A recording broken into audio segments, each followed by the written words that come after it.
At the Home Depot, we have Black Friday savings all through November. And with that comes a joyful holiday bustle that we just love to hear. Although we also love the sound that comes after the holidays, when people put their new tools to use. In fact, we love it so much, when you buy select Milwaukee M18 kits, you'll get an extra tool for free. So after you're done filling the air with holiday magic, you can fill it with the sounds of doing. The Home Depot, how doers get more done. This is Jordan Grace, and you're listening to the Social Suplex Podcast Network. BWB, this is One Nation Radio. You better get it right. Rich Latta, James Boyd came to give them life. The Blackest Wrestling Podcast has come to kick all ass and drop it 6 feet if they kicking trash. Word, let me welcome y'all to something different. And if you dig it, man, you should let some friends listen.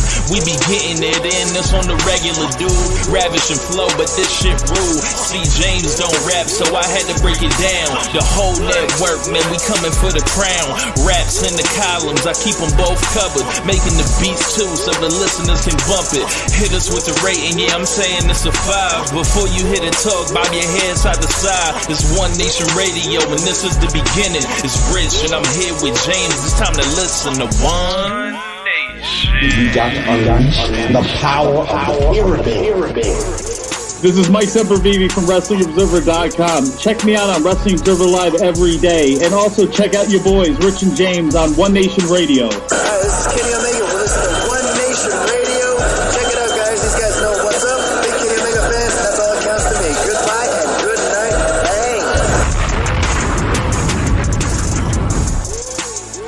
Bang. Hey, folks. Welcome to One Nation Radio. I am James Boyd, and here we have Rich Latta. What's going on, man? Not much, man. Just ready to make the rounds on O&R, chilling.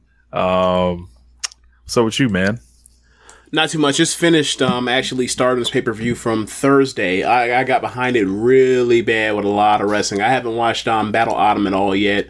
I guess maybe next week I'll throw some hastily review thing for 5 minutes, talk about the match. I heard Naito and Ospreay was awesome again. I heard that FTR versus Okan and Cobb was also great too. So can't wait to check it out. It's just so far behind. Got a lot of stuff going on. Just very busy weekend for me as well. So I couldn't find it in me. Couldn't find the time with some of the extra stuff, but did catch Rampage on Saturday.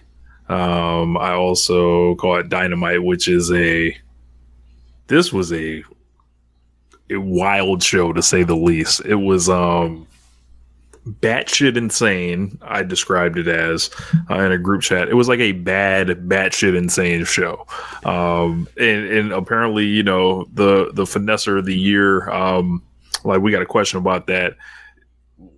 We have apparently jumped off the battle of all battles is happening here. We went on that segment talking about Keiji Muto last week, and literally immediately double J, JE double F JA double R E double T immediately fires back. I can't believe. I couldn't believe it either. I couldn't believe it. It got to 8:14. I see Jarrett. He bashes Darby's head in with the guitar. I was like, oh, nope. I'm not watching this. Turned it off. Moved on. I forgot what I ended up doing after that. I was behind on something. I was watching some YouTube series, and I ended up catching up on that. But, man, I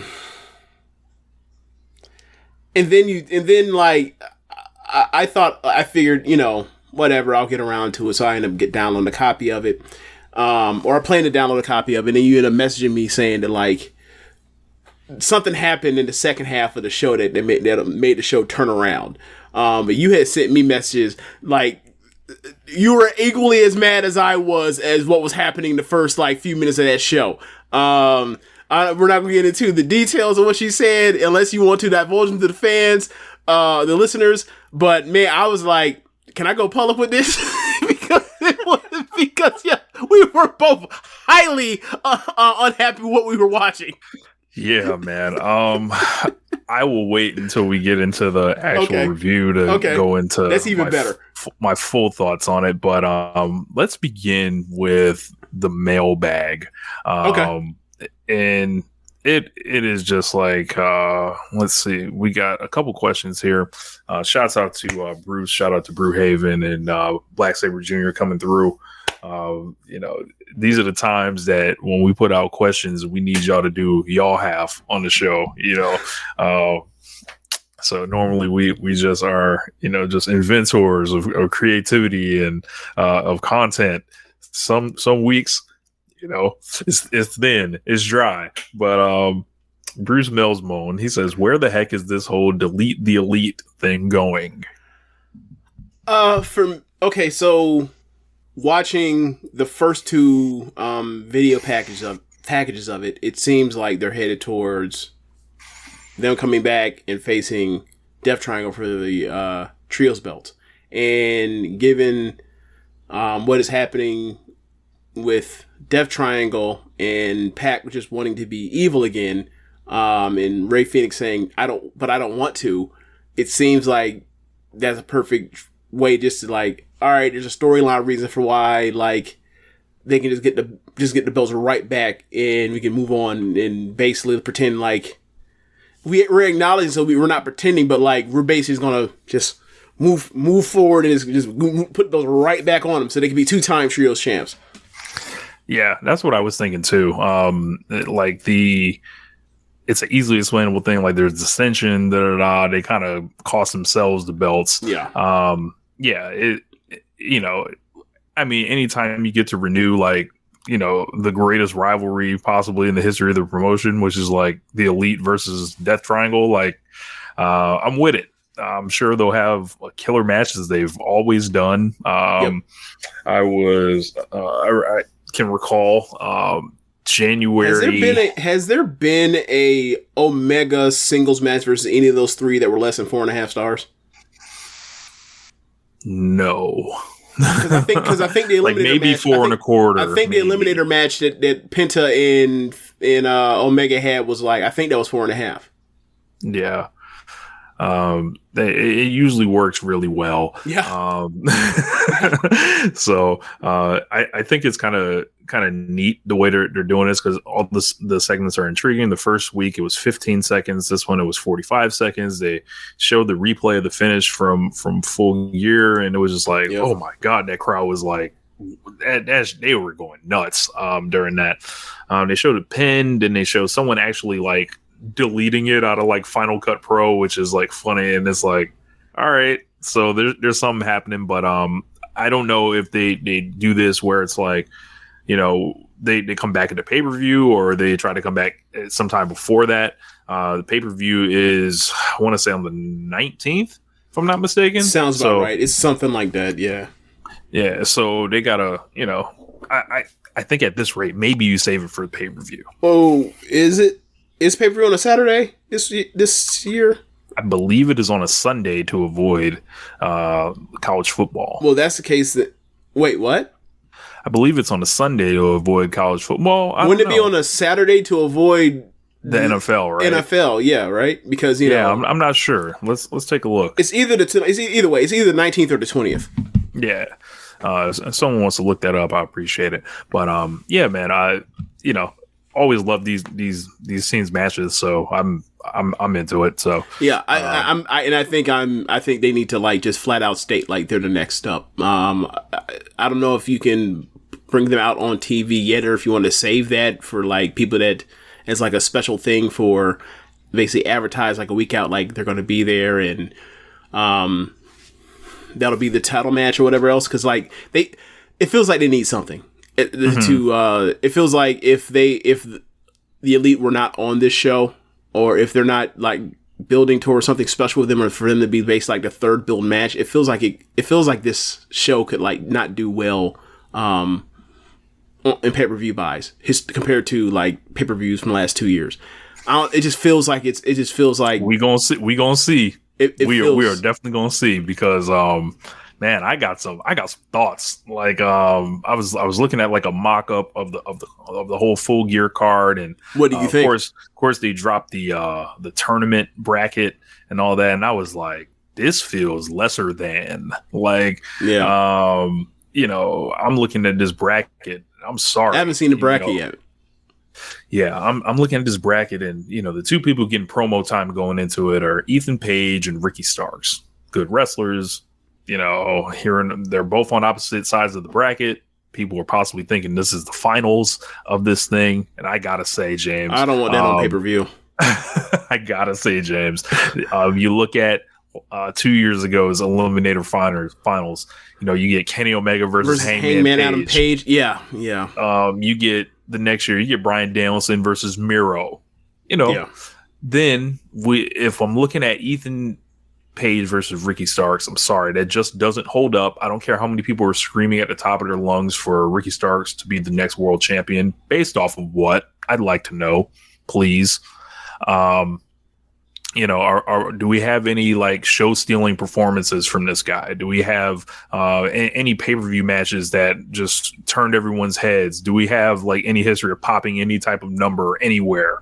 I'm on a personal note, I'm not cheering for somebody that doesn't have backs on their shoes, but I think you cheered for The Rock once upon a time. Rock had backs on them loafers. He ain't never come out there with the heels out. Yes, he ain't never come out there with the heels out. I'm not going to do the research on that. I would have remembered this. And I'm not going to suggest you remember this 25 years ago? Yes, I have that type of memory. Okay. But yeah, and then Ethan Page, I feel like Page is a bit more understandable. Like if there's somebody you want to just pluck and make a heel, because you know, even when you start thinking about why Jeff Jarrett's here, it's because he can get people to boo him big time. And they run into a problem in AEW is because everybody loves everyone. Like it's like why MJF can't get booed anymore. Like there's no type of heat in the promotion right now. And I think that just sets up to like, if you're looking around at guys, and the crazy thing about the brackets tournament was I was like, this is kind of underwhelming. And then I looked at it, I was like, well, all right, everyone else that's around is kind of booked elsewhere, like doing trios matches or TNT title matches. Like, or we can't put our best guys in the World Championship contendership tournament because they're too busy doing other things. Like what? Right. I was like, so stupid. And that was like, all right, they're doing other things, and then there's a rash of injuries, and then there's like, you know, people that are either just not around, not booked. And then it was like, I looked at who was left. And I was like, wow, they really did the best of the rest of what they had. And, you know, I want to say, all right, so I'm pulling up this bracket now. Yeah. Eddie Kingston versus Ethan Page. Oh, well, we know that's booked for next Thursday. And it looks like Kingston about to irritate this man's face off. No, I feel like Ethan Page is going to win. I don't think that's a good idea. Oh yeah, all the other guys fighting for the ROH title. Yes, we'll like we've got 4 guys tied up in that. Bandito versus Rouge. Like, look, I'm sorry, Ethan Page shouldn't be beating any of them 3 in that side of the bracket. So okay, so there's that. Cage versus Dante Martin. Starks versus Lance Archer. That's set up for Ricky Starks to beat 2 big guys. That's just another what? Okay. When we did the trios tournament over the summer, the complaint was what? Why the fuck does the right side of the bracket look so weak compared to the murderer's row that is the left side of the bracket? They did it again. Think so? Eddie Kingston, Ethan Page, Bandito, and Rouge, and then the other side is Lance Archer, Starks, Cage, and Dante Martin. I think those are all be good matches. I think they're all. I think they'll all be good matches. I think they'll all be good matches, but like, I think that Eddie Kingston is the most popular person in this bracket. Starks is probably second, and then you get the Bandito. Bandito's probably the most talented wrestler. Yeah, and then after that is like if Rouge gives a fuck, he's somewhere around the 3rd most talented person on the thing. Like I don't see a Ricky Starks Lance Archer match going for 4 stars. Do you? I just don't. Cage and Dante Martin. Cage and Dante Martin. That could be a storyline. That could be insane, or that could be a storyline match where one of them just either gets an upset pin really quick and gets out of there, or the other one just gets fucking destroyed. Right. Yeah. So it's not into the type of match. Very high. So one thing to mention: 3 of the first round matches are on Rampage. Oh God. So like that's they want people to do things on Rampage. I guess that's what you do. So. Bandito and Rush on Rampage, Archer and Starks on Rampage, Dante Martin and Cage on Rampage. Yeah, at least Dante Martin's back on Rampage. That's all on Friday. Yeah, that's all on Friday. So, okay. But yeah, I'm looking at the tournament. I was looking at who's booked elsewhere, who's doing other programs, who's injured, and then it's like, yo, they really actually did come up with unless you're talking about a Miro who hasn't been on TV in forever, who may be doing something else. Scorpio Sky's injured. I don't hate this tournament. I don't hate this tournament field. I just don't like the brackets. That's all. Yeah.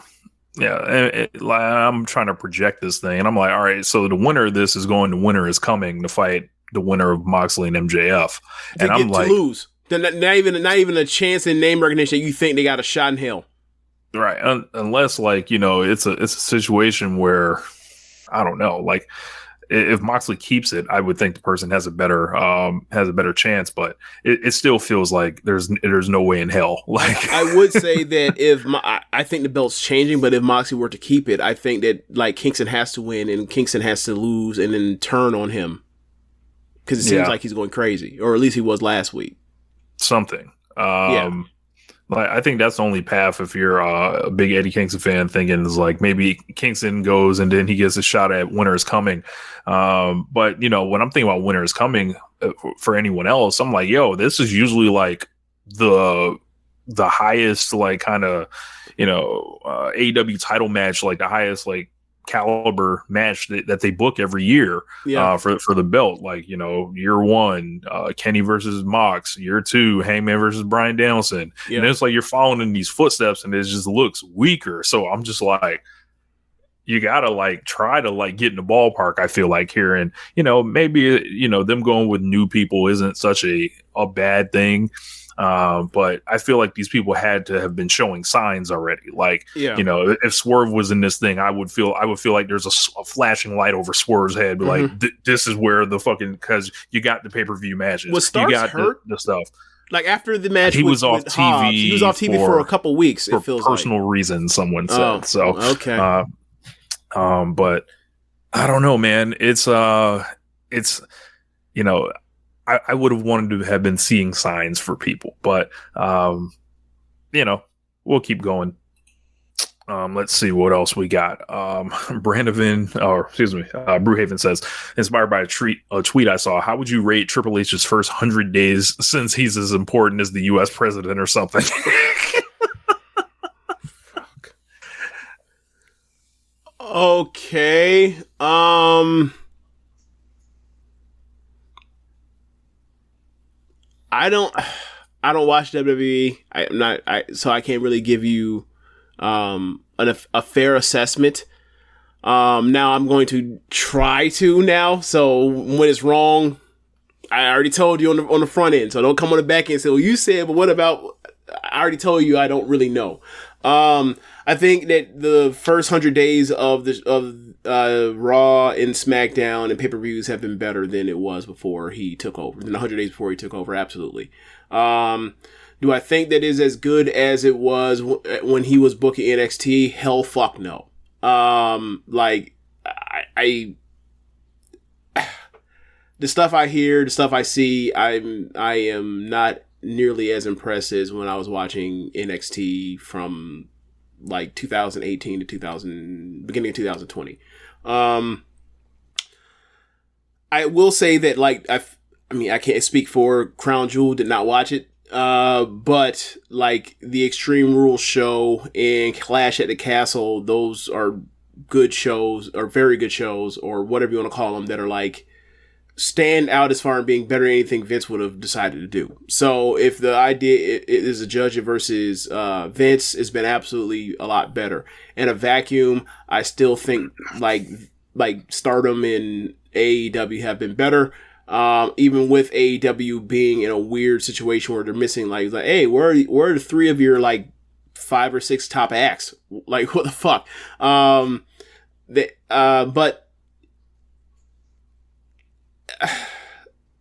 5 hours is a lot of time to cover, man. And like, they seem to be stuck in this weird habit of going out there and booking matches and giving fuck finishes and giving like, you know, escape to get out of doing things, and then they'll change and they flip titles, like not top titles, non-titles that no one cares about, like hot potatoes, like what just happened with Damage Control, like where they lost, where one, they were in the tournament, got to the finals, lost the finals, immediately got a rematch, won it, and then like was it less than 2 months later they lose the belts and going right back on pay-per-view. It's like, are you out of ideas?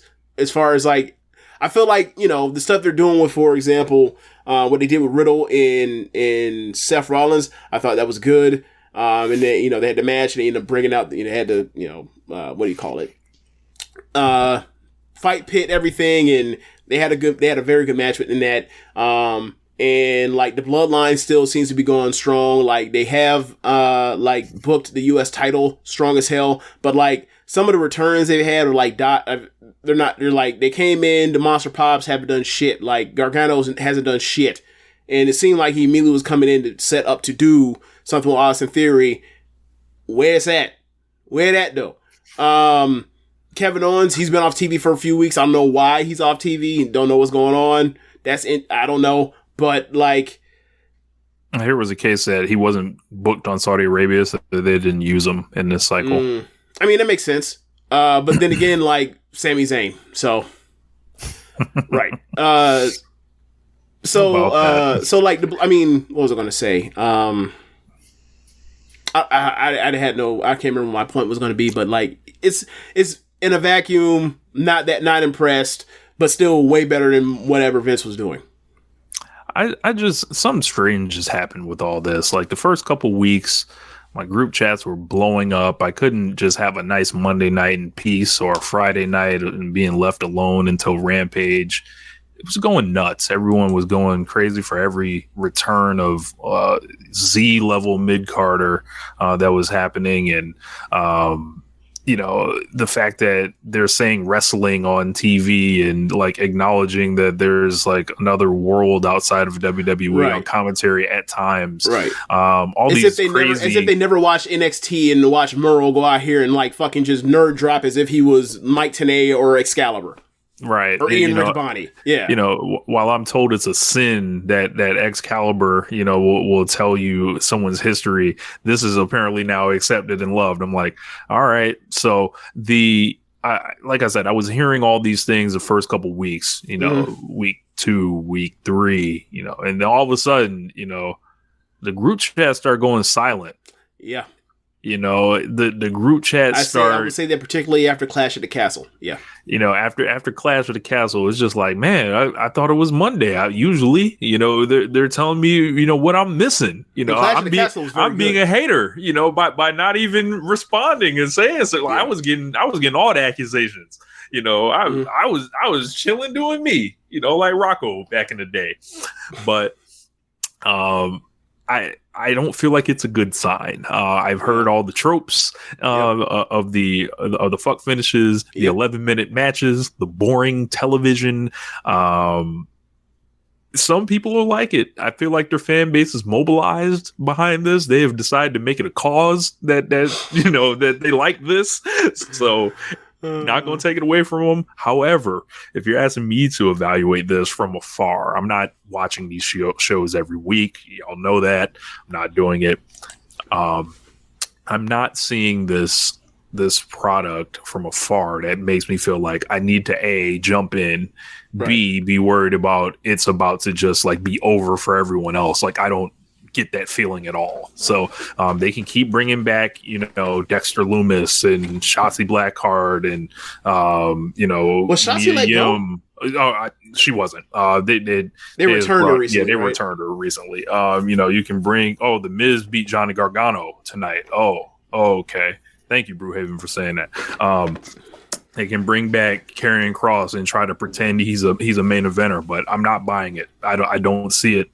And, it's the same product largely. So one bright spot I forgot to mention, like Sheamus and Gunther. Like Gunther is still fucking awesome. So Walter is proof. Like you can't fuck him up. It should be impossible.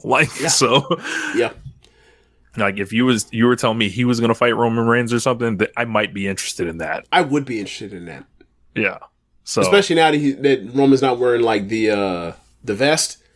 Mm-hmm. Yeah, definitely more into that whenever it does. Come get them chops. But I don't know. There's a big lack of intrigue. There's still not young stars that are around. They keep bringing back all these guys in their mid-30s and stuff like that. There's not, like, when I see all these people on Twitter. Ozzy Theory ain't doing it for you?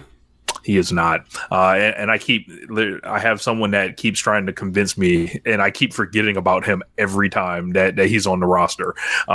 So when I always see the who's going to beat Roman Reigns stuff, and then people throw up four pictures, right? They don't even have an idea yet. Bro, they throw up the 4 pictures. It's like Seth Rollins, Cody Rhodes, Jey Uso, and insert random other over 35-year-olds. Mm-hmm. It can be Brock, it can be Lashley, it can be whoever, right? It will not be Brock, it will not be Lashley, it will not be Seth Rollins, it will not be Jey Uso. The only person that has a snowball's chance of hell is Cody. And that's it. And I was like, what? He's 37 years old. Like, and I'm like, hold on, man. Like, I feel like, why are none of you guys talking about Braun Breaker anymore? I thought this was the guy you'd rather have than MJF before. This is what they were doing. Sami Zayn, they said. Old, broke down Sami Zayn. Yeah, okay.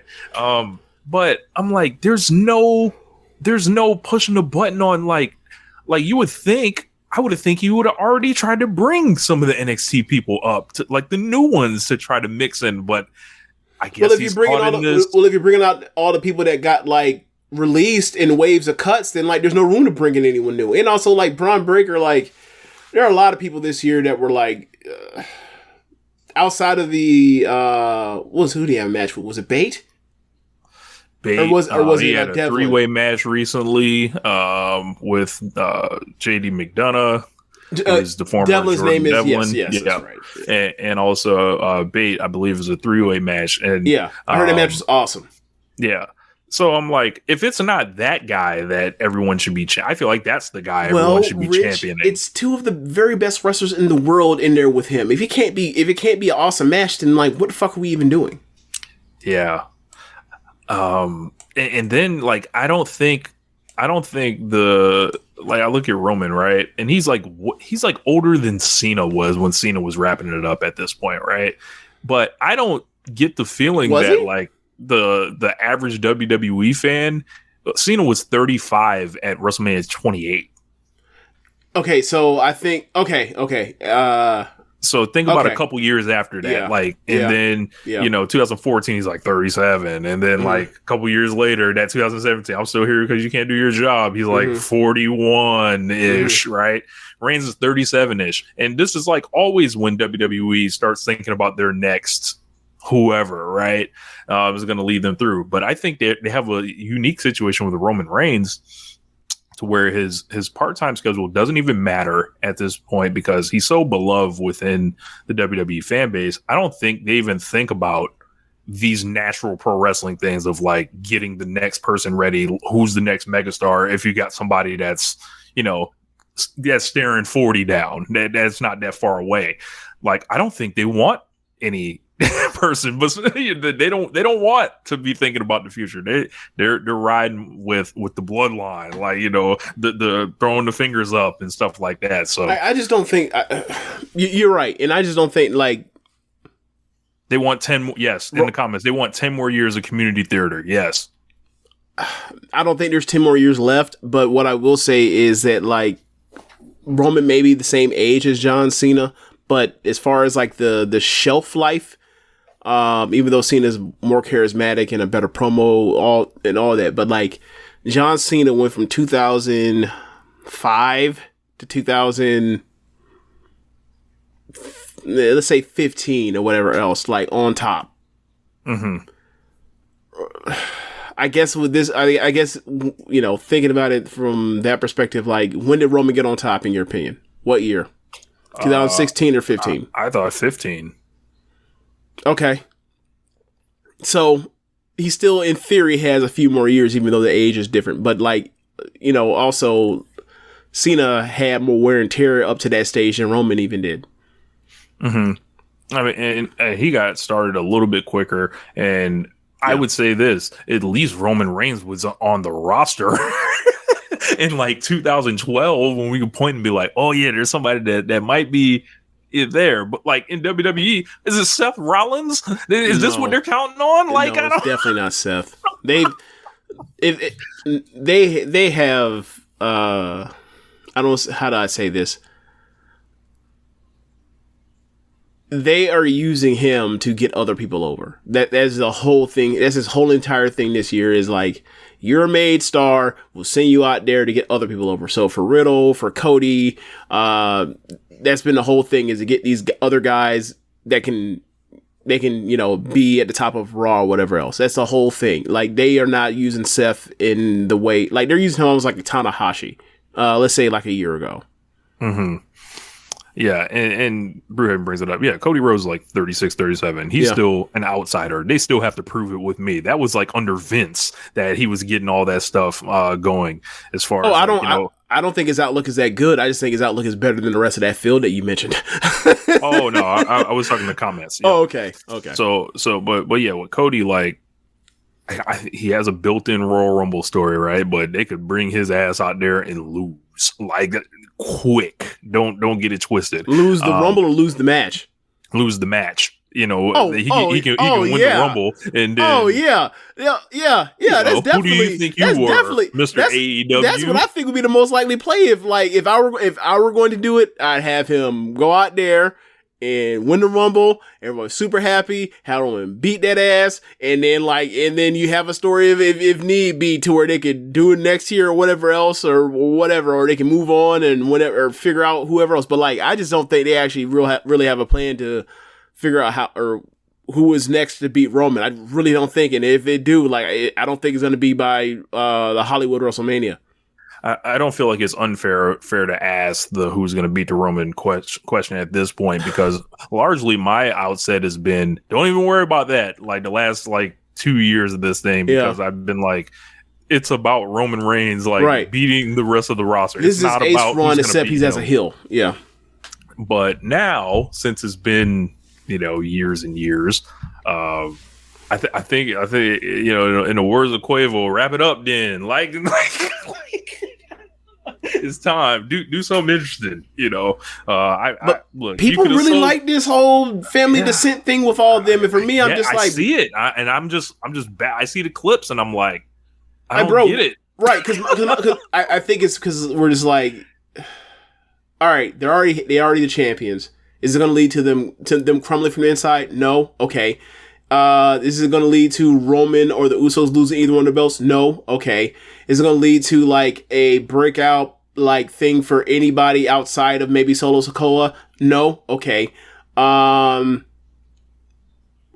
any of them going to ever get to a show and challenge Roman for the belt, and people are going to be behind them, and they can have a back and forth match, and they can tease all the stuff or whatever else? Right, I don't even think that's going to happen. Like, why wouldn't they book a one-off, like the Royal Rumble, right? Why wouldn't they just say, all right, Solo Sikoa, what you got? We'll have you face Roman Reigns at the Royal Rumble, and just try to have a great match or whatever, and give him something in defeat. But I feel like that, I don't think they think like that. Like, they don't think in the terms of hey, Mariah, you just showed up. Go out here and have a match with Shuri, on the anniversary show, and then prove your worth, and then we'll sing you on the center roll after that. They don't think. I don't think they think like that. Yeah. They don't think in terms. That's too pro wrestling. Because to me, him being in a Royal Rumble would be stupid. It would be all right, we know you're just a waste of a spot, but it's all right, if they could get a month of TV out of Solo Sikoa, maybe overstepping, Read the messages. The Rock is gonna be the top guy again. No, the comment after that. My muscles fall off the bones like good ribs, but you need me. Oh my fucking God! Man, if Rock comes back, hey man, I got a feeling Triple H gonna try to get himself cleared. That would be even worse. Now we're looking back to people that have no business being in the ring. Like, come on. Crystal Fisher, what's going on? I believe I spoke to you in the Voices of Wrestling forums a lot. First time chatter. Welcome. But yeah, man, and make sure you hit the follow button if you haven't. Yeah, man. But yeah, this bloodline thing, I feel like there are only a couple ways to make it exciting. They got to start wrestling each other. I feel like, and that would get me to be like, oh, maybe I'll pay like some kind of attention here. Yeah, like that's what they've been teasing with the whole Jay and Sammy thing. But for me, it's like maybe they've been saving it for Survivor Series. Like they gotta put Bloodline in the fucking War Games. They got five fucking people. Do it. And then like let the chip, and then like if this were a good pro wrestling company that was good at booking, they would do that, right? And then have whatever have somebody beat them, and then whatever failure they have based off miscommunication, lack of trust between the Usos and Sammy, and people being upset with each other off that, and them like trying to cooler heads prevail or whatever else, and them costing them. That would be the intrigue, because then Roman be pissed. Roman took a loss without getting pinned, and then like you got to deal with the wrath of Roman being furious that one of his idiots lost, right?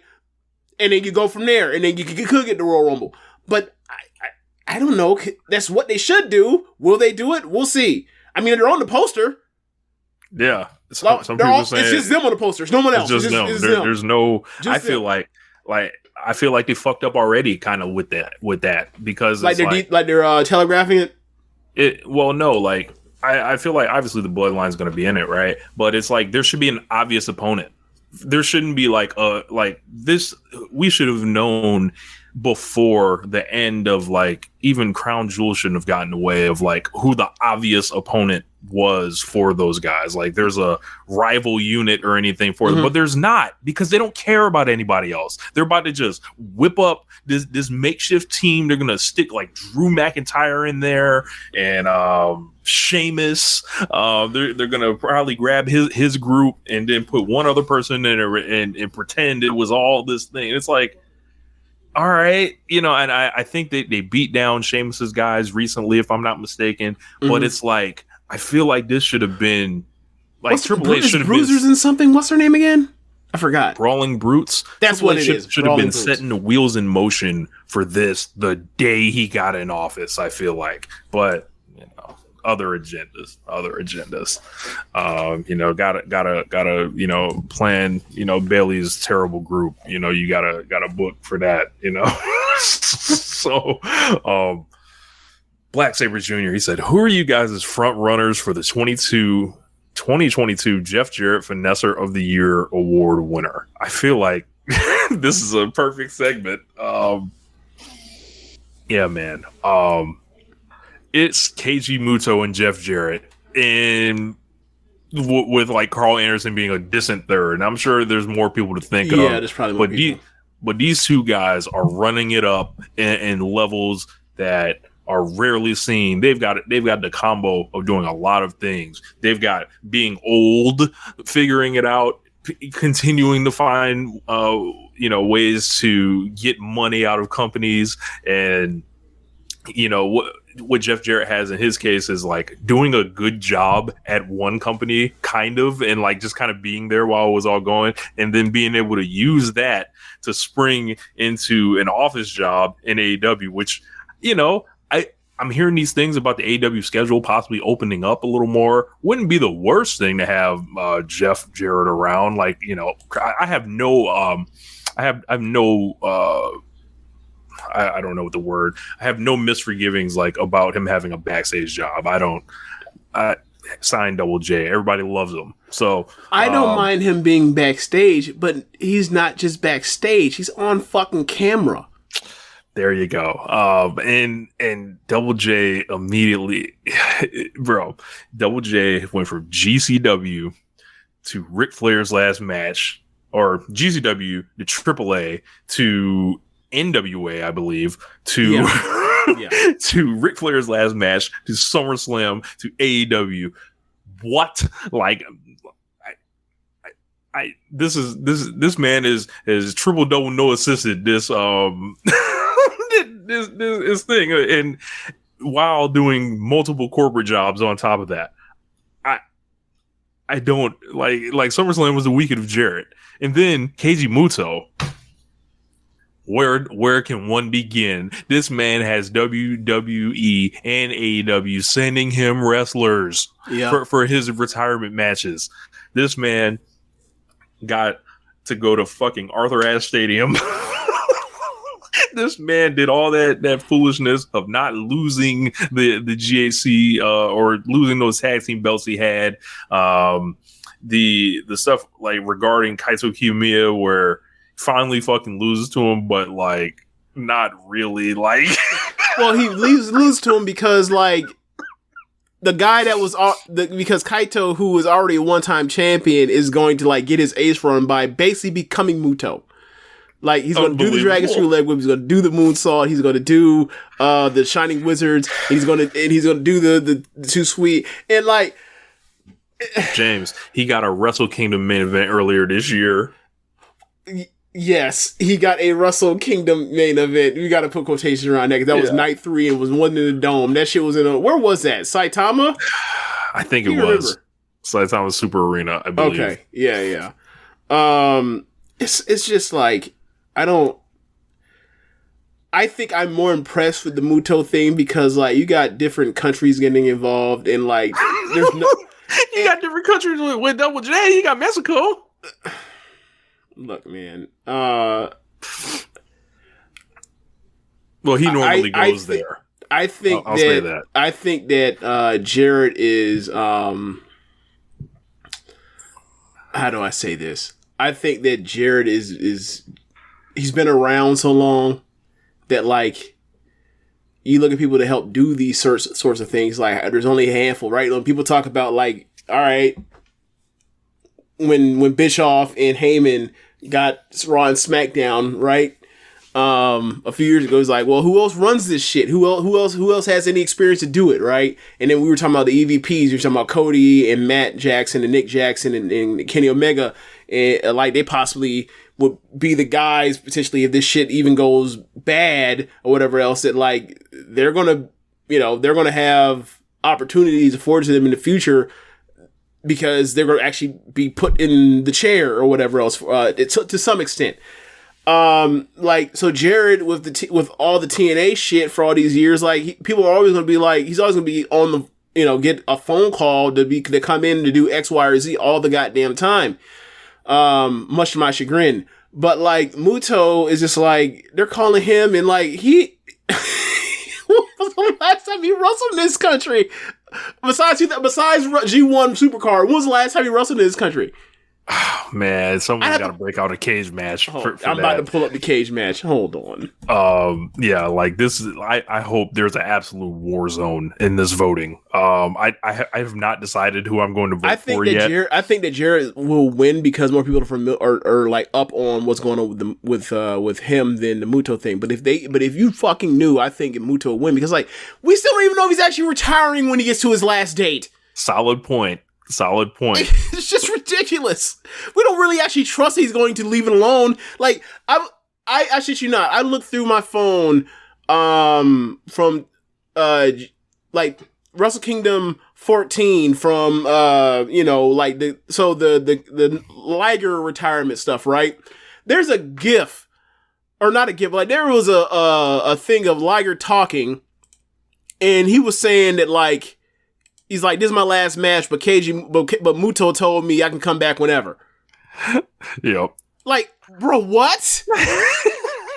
Liger told us in 2020 that Muto said that he has no misgivings about swerving us and just conning people into coming back to pay for more retirement funds.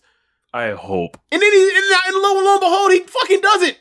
I hope somehow we can get Jeff Jarrett versus Keiji Muto somewhere. Oh my fucking God. I get a sick pleasure out of watching Jeff Jarrett these days. Jesus like when I watched Ric Flair's last match show, Jeff Jarrett was fucking awesome. Like the way he was like interacting with the crowd and just, you know, the big Memphis punches and the heeled them. And I slightly optimistic about him in AEW, but like most of like my better judgment is like, nah, man, don't even walk down this road. But I fucking see Jeff Jarrett and he just cracks me up. Like it just makes me laugh like hell. Like slap nuts, the fucking, you know, like the guitar, and then you start hearing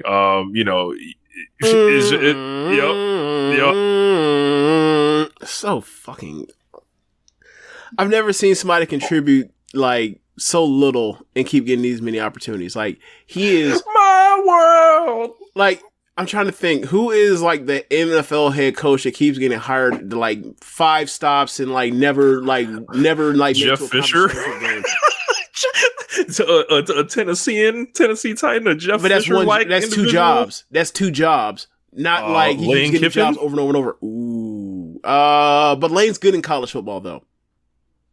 Lane's legitimately like a great college football coach. Like, there's nothing great about Jeff Jarrett whatsoever. Like, that's the thing that's so fucking annoying. The dude, Josh McDaniels? When was his last job? I don't know where he's at now. I think he was with great offensive coordinator, iffy coach. He has actual discernible skills of being great at something. There's nothing that Jeff Jarrett is great at, period. Bro. I don't understand this. Except for keep getting jobs and checks. That's the only thing he's great at. All-star. Bro, and I feel like he's going to end up being a net positive. I feel like it, but like I 100% get the apprehension, and I was sitting thinking about it, and I was like, when he came out, I was like, I can't believe this. Bro, like, they're about to do can't Jeff believe Jarrett this man versus does it Sting again. in some multi-man matches if I give a fuck. Like, bro, that was doing like that was TNA, bro. Yeah. That was like, you know, what was it? Club Lavella WCW. Like, you know what I'm saying? Like, or Novella or Lavella. I can't remember which one it was, but it's like, yo, the dying days of many promotions. And they're going back to it for fun. Yeah. I'm looking at Keiji Muto's in the Americas like match guide, bro. Okay, so when he came for the Battle Royal to save Liger, he wrestled a House of Glory the same day. Get the fuck out of here. Who'd he fight? It was him. Oh, sorry, hold on. It was him, Pentagon Jr. and Tajiri versus Santana Ortiz and Low Key. What the fuck? Look, who? Somebody got pinned. I know it wasn't Low Key, and I know it wasn't Muta. Look, man, I don't know. Bro, Sting and Darby versus Jay Lethal and Jeff Jarrett is going to be incredible, according to Adam Urey. I tend to agree. When does Sting miss? Never. Not never. We know Jay Lethal going to have to work hard. I just feel like Jeff Jarrett's going to crack me up. I will have no rhyme or reason for it, but I just feel like I'm going to laugh. And he's so appreciate Memphis. the hustle. I do too. This but is my thing is like I'm looking at the skill and I'm looking at the years of output. I'm just like, no thanks, bro. I ain't got it for you. I don't got the resume for Jeff Jarrett. Like I can't argue that he's giving me tons of positive memories. But bro, I remember one time except for that YouTube clip of Jeff Jarrett's greatest hits where he's a compilation of him bash people over the head. There, he has done nothing to contribute positively to pro wrestling on screen. Nothing else outside of that. I remember Jeremy was showing me some super cut of Jeff Jarrett and TNA like title matches, with showing all this absurd interference in the matches and like this crazy shit. I think it's like a 25-minute video. I was fucking screaming like if TK can resist the temptation to push Jeff Jarrett as a world champion, I think we'll be okay. Like, you can never rule it out. He could end up the Booker too at this point. Yeah, man. Yes, yeah. Brewhead brings it up. Remember when Jeff Jarrett used to beat women? Yeah. Yeah.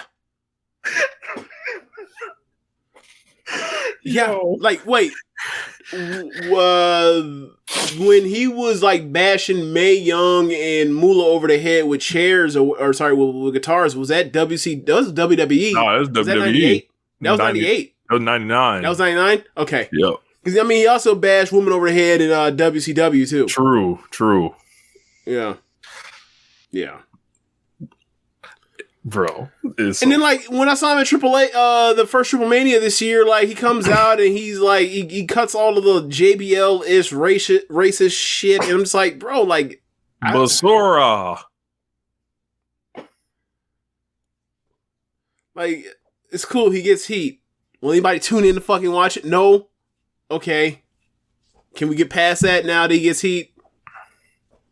Yeah, so we might as well roll into the Dynamite review. So Jeff Jarrett there comes in after the Lethal and Darby match. Lethal ends up getting the win. There's a swerve at first where Two Dimes, the former Two Dimes, unmasked as a fake Sting.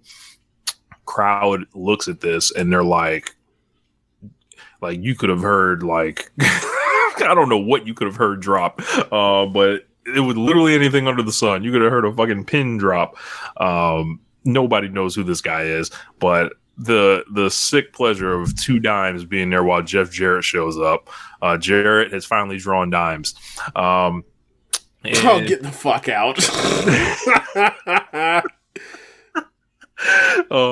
So Jeff Jarrett puts the guitar on Darby's head. He basically kind of takes like an anti-AEW outsider gimmick.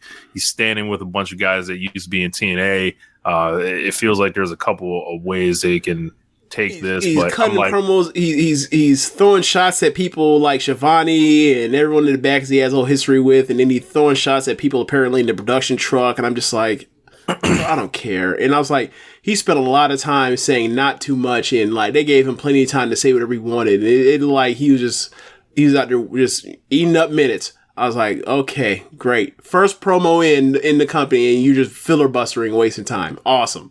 Can't wait for what's next.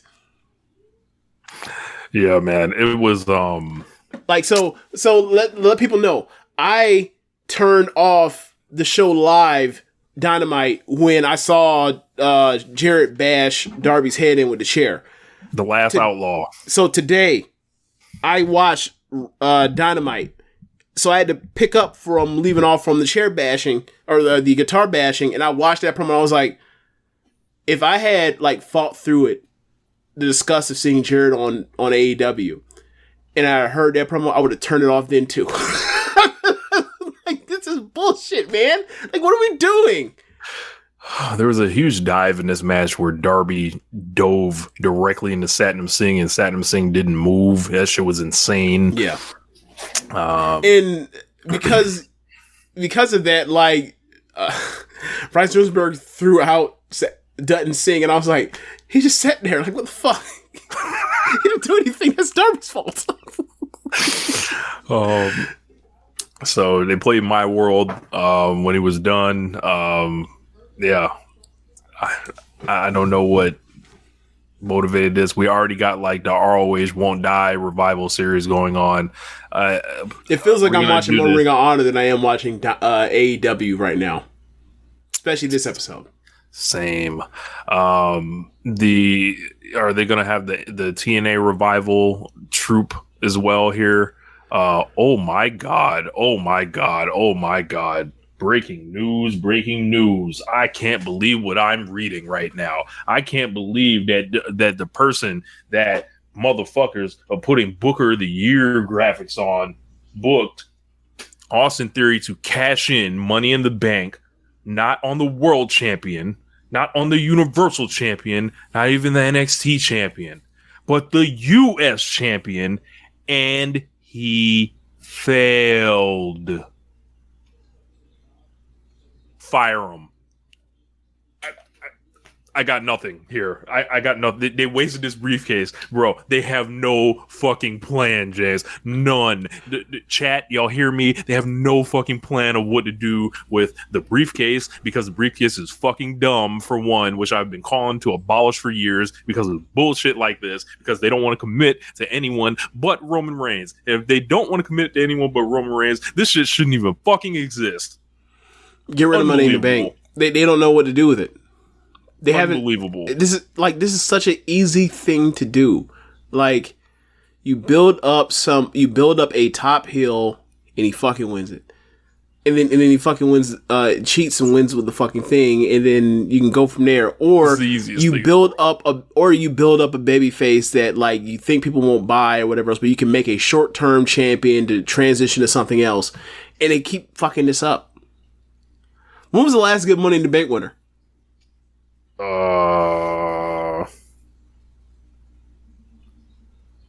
Last year was Big E. The year before was Otis. What was the year before that? What was 2019 Money in the Bank? I don't even remember. Sheamus? 19? Lesnar. It was Lesnar. Yeah, it was Lesnar. 18. I can't remember. I'm blanking. 18. Braun Strowman. Oh my fucking god! And they did that shit at SummerSlam that year. Yeah. Okay. 17. Baron Corbin. Yeah. Okay. He couldn't cash in and beat Jinder, but at least that was funny. Awful. Was 2016? That was Moxley. That's right. Cashing after the yeah. That's the last good one. That's the last good one on the men's side. Have there ever been good ones on the women's side? No, because it's like Carmella's. That maybe was Bailey. Maybe you can say yes. That one was good. That was good. Okay, so we got like 2 good ones in like 7 years. That cash-in is the dumbest shit I've ever heard of. To cash in on a goddamn secondary belt.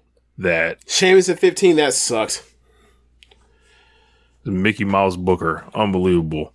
Oh my god, man! Triple H industry plant. Okay, Asuka had it.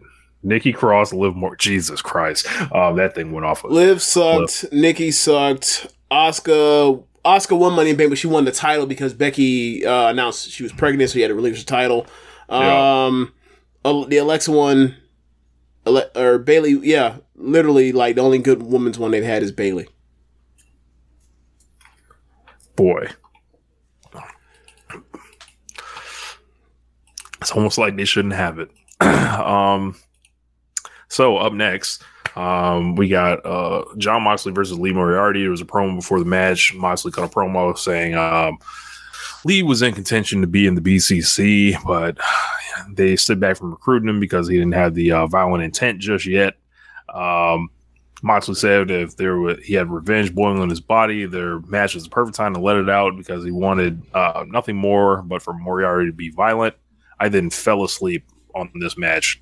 Not literally, but figuratively. I was bored out of my mind. And this is like the second time I've seen Lee Moriarty out of his 3 matches. I liked the match he did with Danielson on TV, but the CM Punk match and then this match, I was like, this is a nothing match. Please impress me. Do something. The hype is insane. This match was good. Lamar Jackson coming out in the middle of the match, and then like everybody literally I forgot about that. Match for the rest of the match, like for like literally like from the first like 3 minutes in after that, like they were fucked. But like if you go back, I watched the match. I already knew Lamar Jackson thing or whatever. I was focused on the match. The match was good. Was it great? No, but it was good. And then whatever, like shit happens like that sometimes.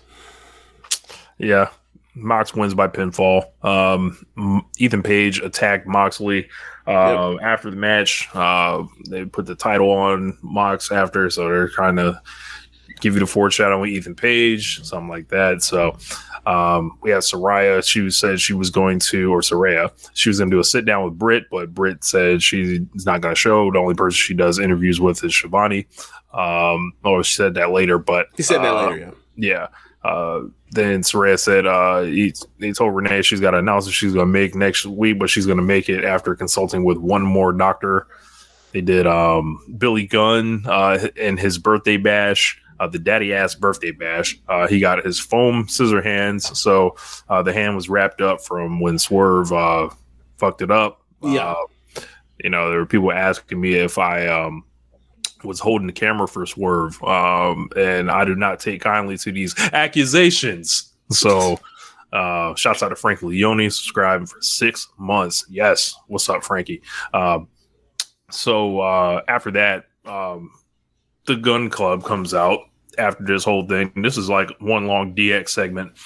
I really felt like I was watching Attitude Era filibuster, waste time for 20 minutes at the start of the show type of coronation thing.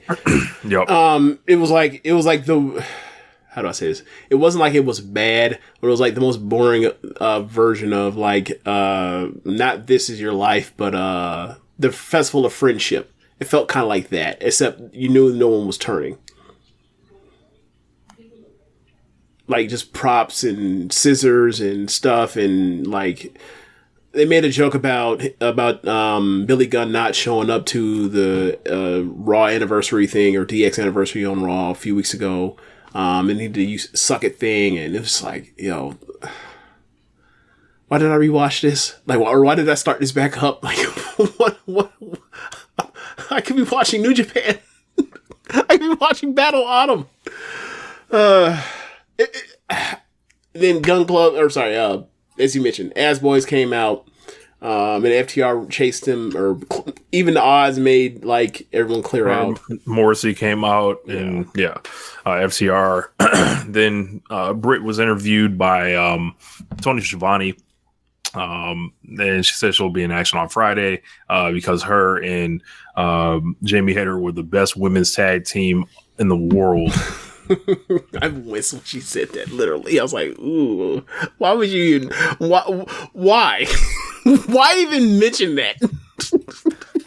She wanted to specifically get at you, Jan. Shout out to Britt. Who is the what team is the best women's tag team in America right now? Probably them. Shit, I don't know. They got those boy. Like if they take Io and Dakota off the leash, maybe them, but they're just, they're not being asked to have great matches or anything. Right.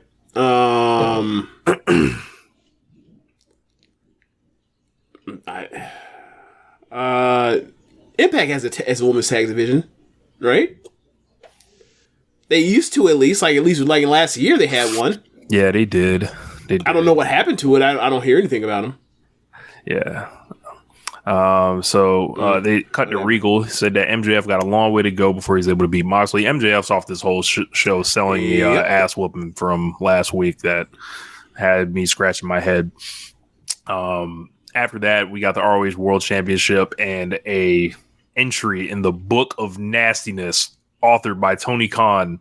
The mystery man ended up being Colt Cabana. This man comes on stage, tears in his eye like Ric Flair, crowd going nuts for him. Everybody knows what this is. This is a shot.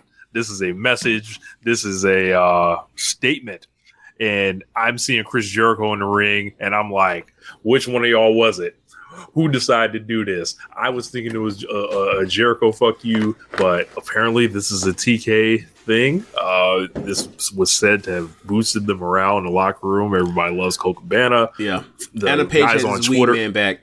The guys on Twitter were going nuts. They were tweeting in all caps for the boys. I believe it was Trent Beretta. There were a lot of people liking tweets. So there was a lot going on during this match because, man, what happened in the ring, that wasn't what you was here for. Right. Like I couldn't tell if like that top rope spot where they both fell off the top rope to the floor was like on purpose or not. I couldn't tell. There's no way that was on purpose. I thought the same, but like the way they fell, like where one fell and then the other one could safely fall, like delayed, where where like Jericho's at the bottom and could sell before, so they just like both fall at the same time on top of each other. I was like, that's maybe gave me some pause, thinking maybe that was on purpose. I don't know. Yeah, maybe, but I don't know. But I was like, yo, this is all right. This okay match. This was just for, this was for a few people. This was, I hope CM Punk wasn't happening to watch the show. He might not have taken too kindly to this, because like, all right, now it's like, all right, well, he's off TV. He's coming out crying on TV.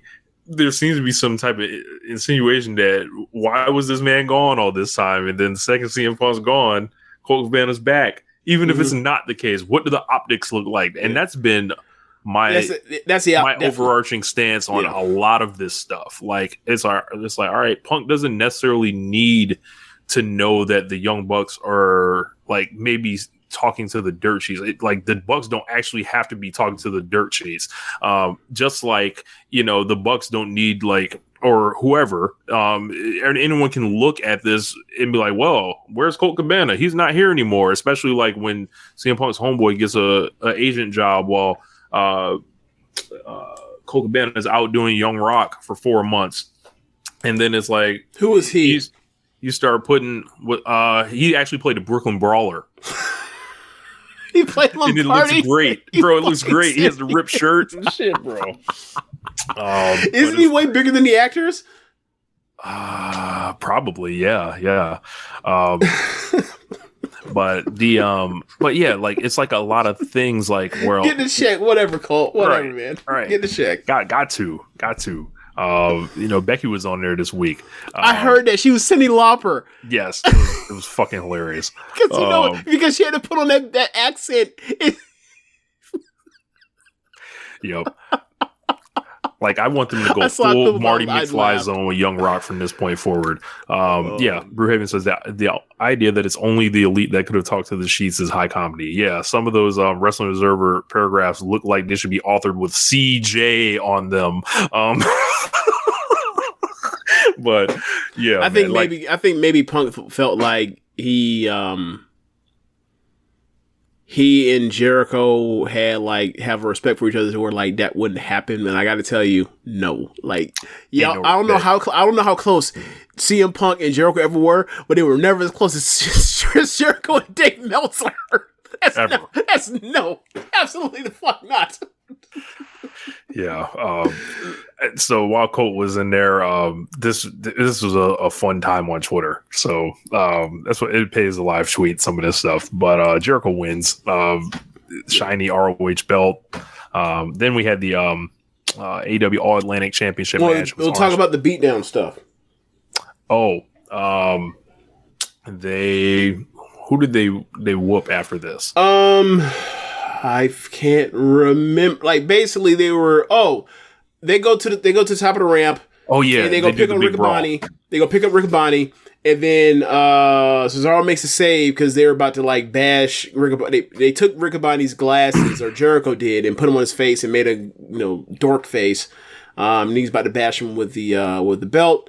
And Cesaro comes running out the tunnel, and then it's 1-on-5, and then out comes Danielson, and then it's 2-on-5, and then out comes Yuta, and it's 2-on-5 or 3-on-5, and then that sort of even the odds until the refs broke them all up. Yeah. So another match is brewing. It's obviously with it's felt like Jericho still is going to get back to not only Cesaro but also to Danielson. Yep.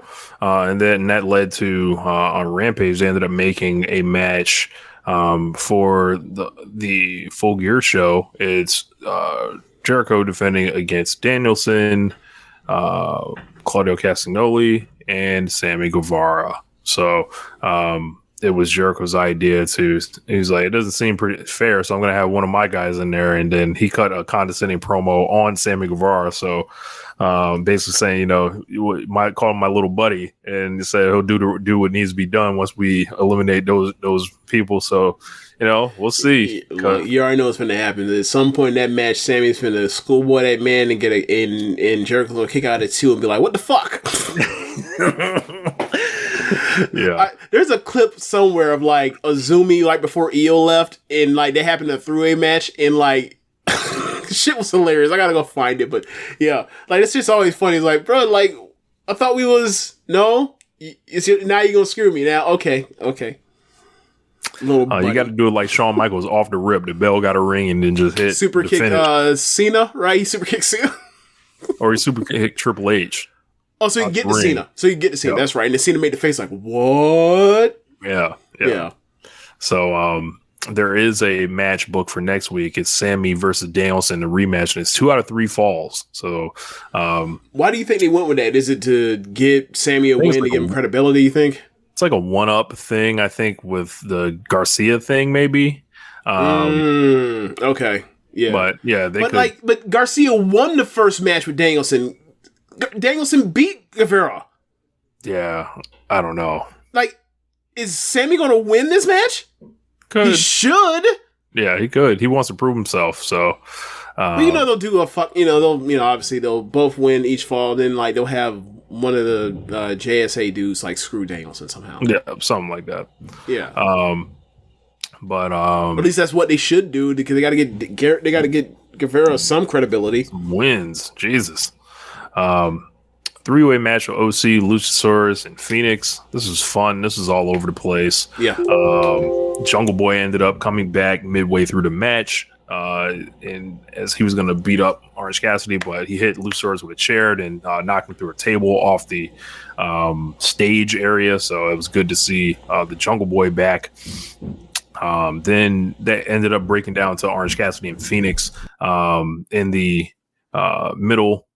And they were going back and forth, and then he kind of caught Phoenix out of nowhere with the orange punch. And before this, like Pac wants Phoenix to cheat.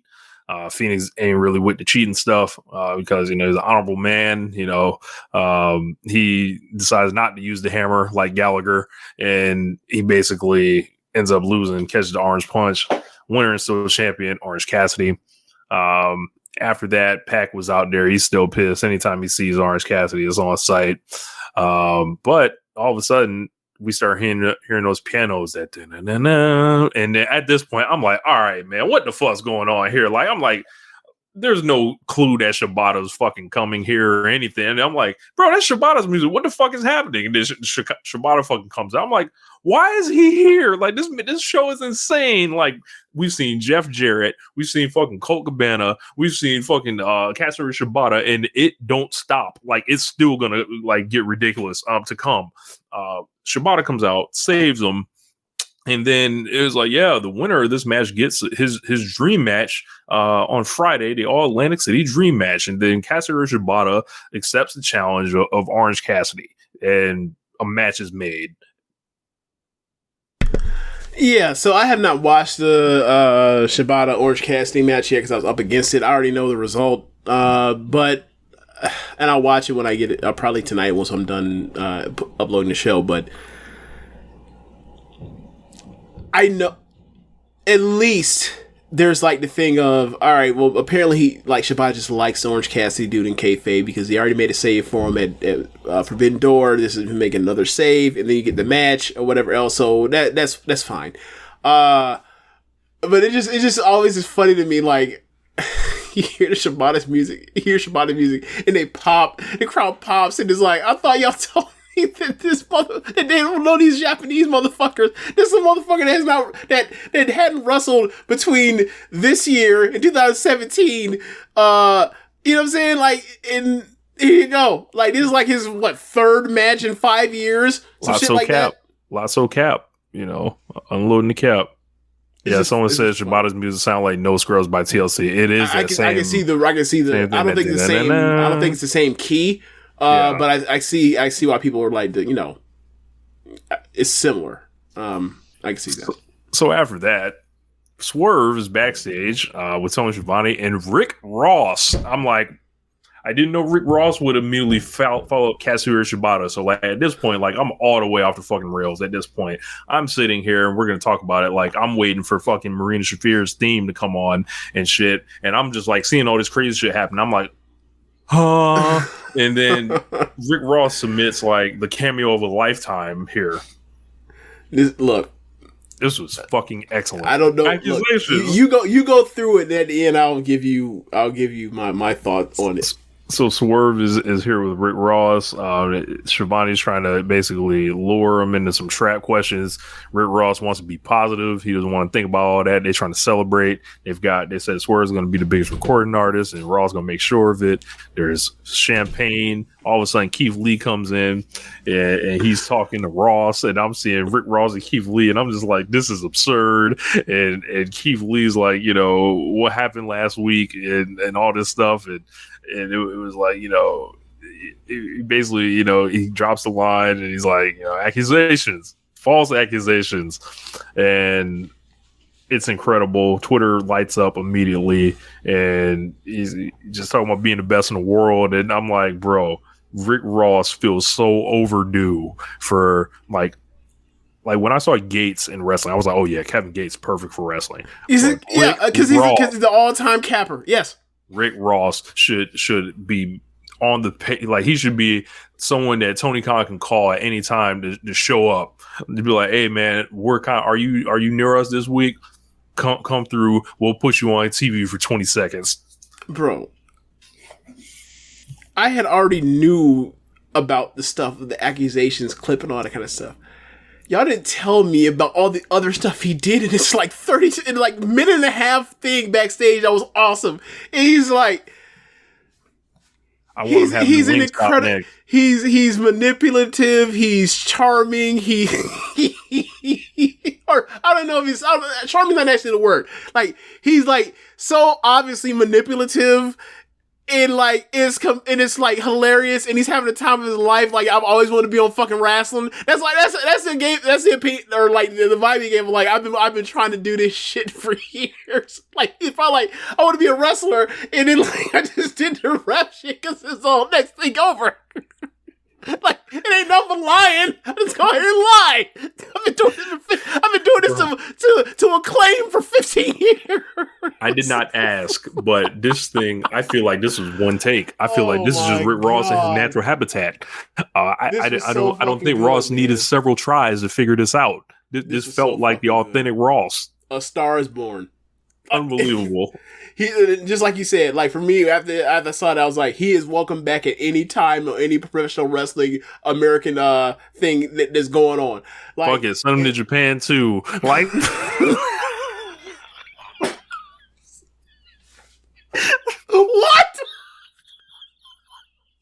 What the fuck did he do? And Noah.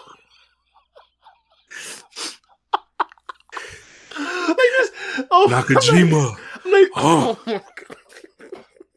This is so stupid.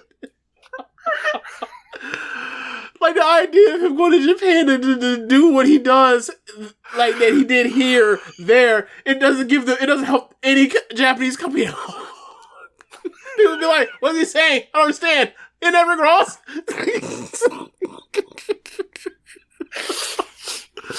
We need Rick Ross with the translations underneath, Oh my god.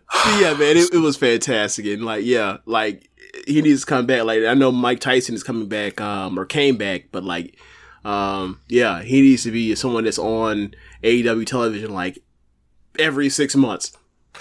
Yeah, got to bring Ross in. Yeah. Especially like when it's time to put like a singles belt on Swerve. Oh yeah, we need it. So up next we got the TBS. Whoa, hold on. Brewhaven said that.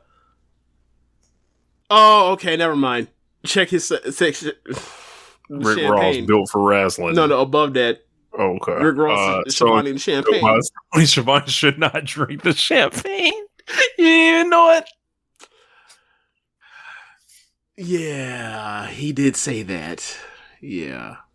Like, one of the worst lines of the last, like, decade of rap.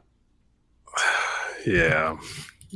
Moving on. Speaking of rap, so we had Jade Cargill versus Marina Shafir, but that's not the main thing here is your boy right here. So this was the part where I made my debut in AEW. I feel we're reviewing myself here. But yeah, I ended up working with Mikey Ruckus on Marina Shafir's theme song, and this thing came together in less than a day. So I was sitting here on a Tuesday. I get a message from Mikey Ruckus, and he's like, "Yo, I'm up against a deadline. I think you would sound great on this song. Need your tone of voice and I got a track I'm gonna work on, and then send it to you." So when I got the message, I'm under the impression the beat wasn't even made yet. I get like a message and maybe an hour after that, hour and a half. And then I'm like, all right. And there's a hook on it. And then I'm like, all I got to do is write 2 sets of 8 bars. I was like, bro, he was like, can you have this back to me tonight? I was like, yeah, bro, I got a studio in the crib.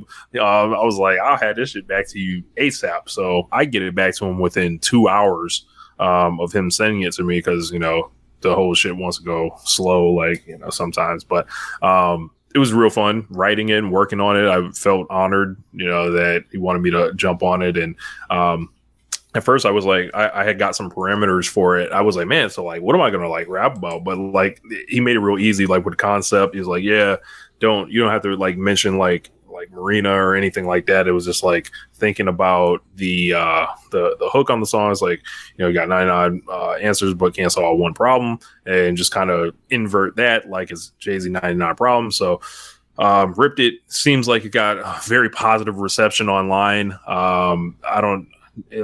I Google or I typed it in. I was vanity searching. I was like, man, I was a Maria Shafir theme, and everybody was feeling it. They were showing love, and people on Reddit talking about it.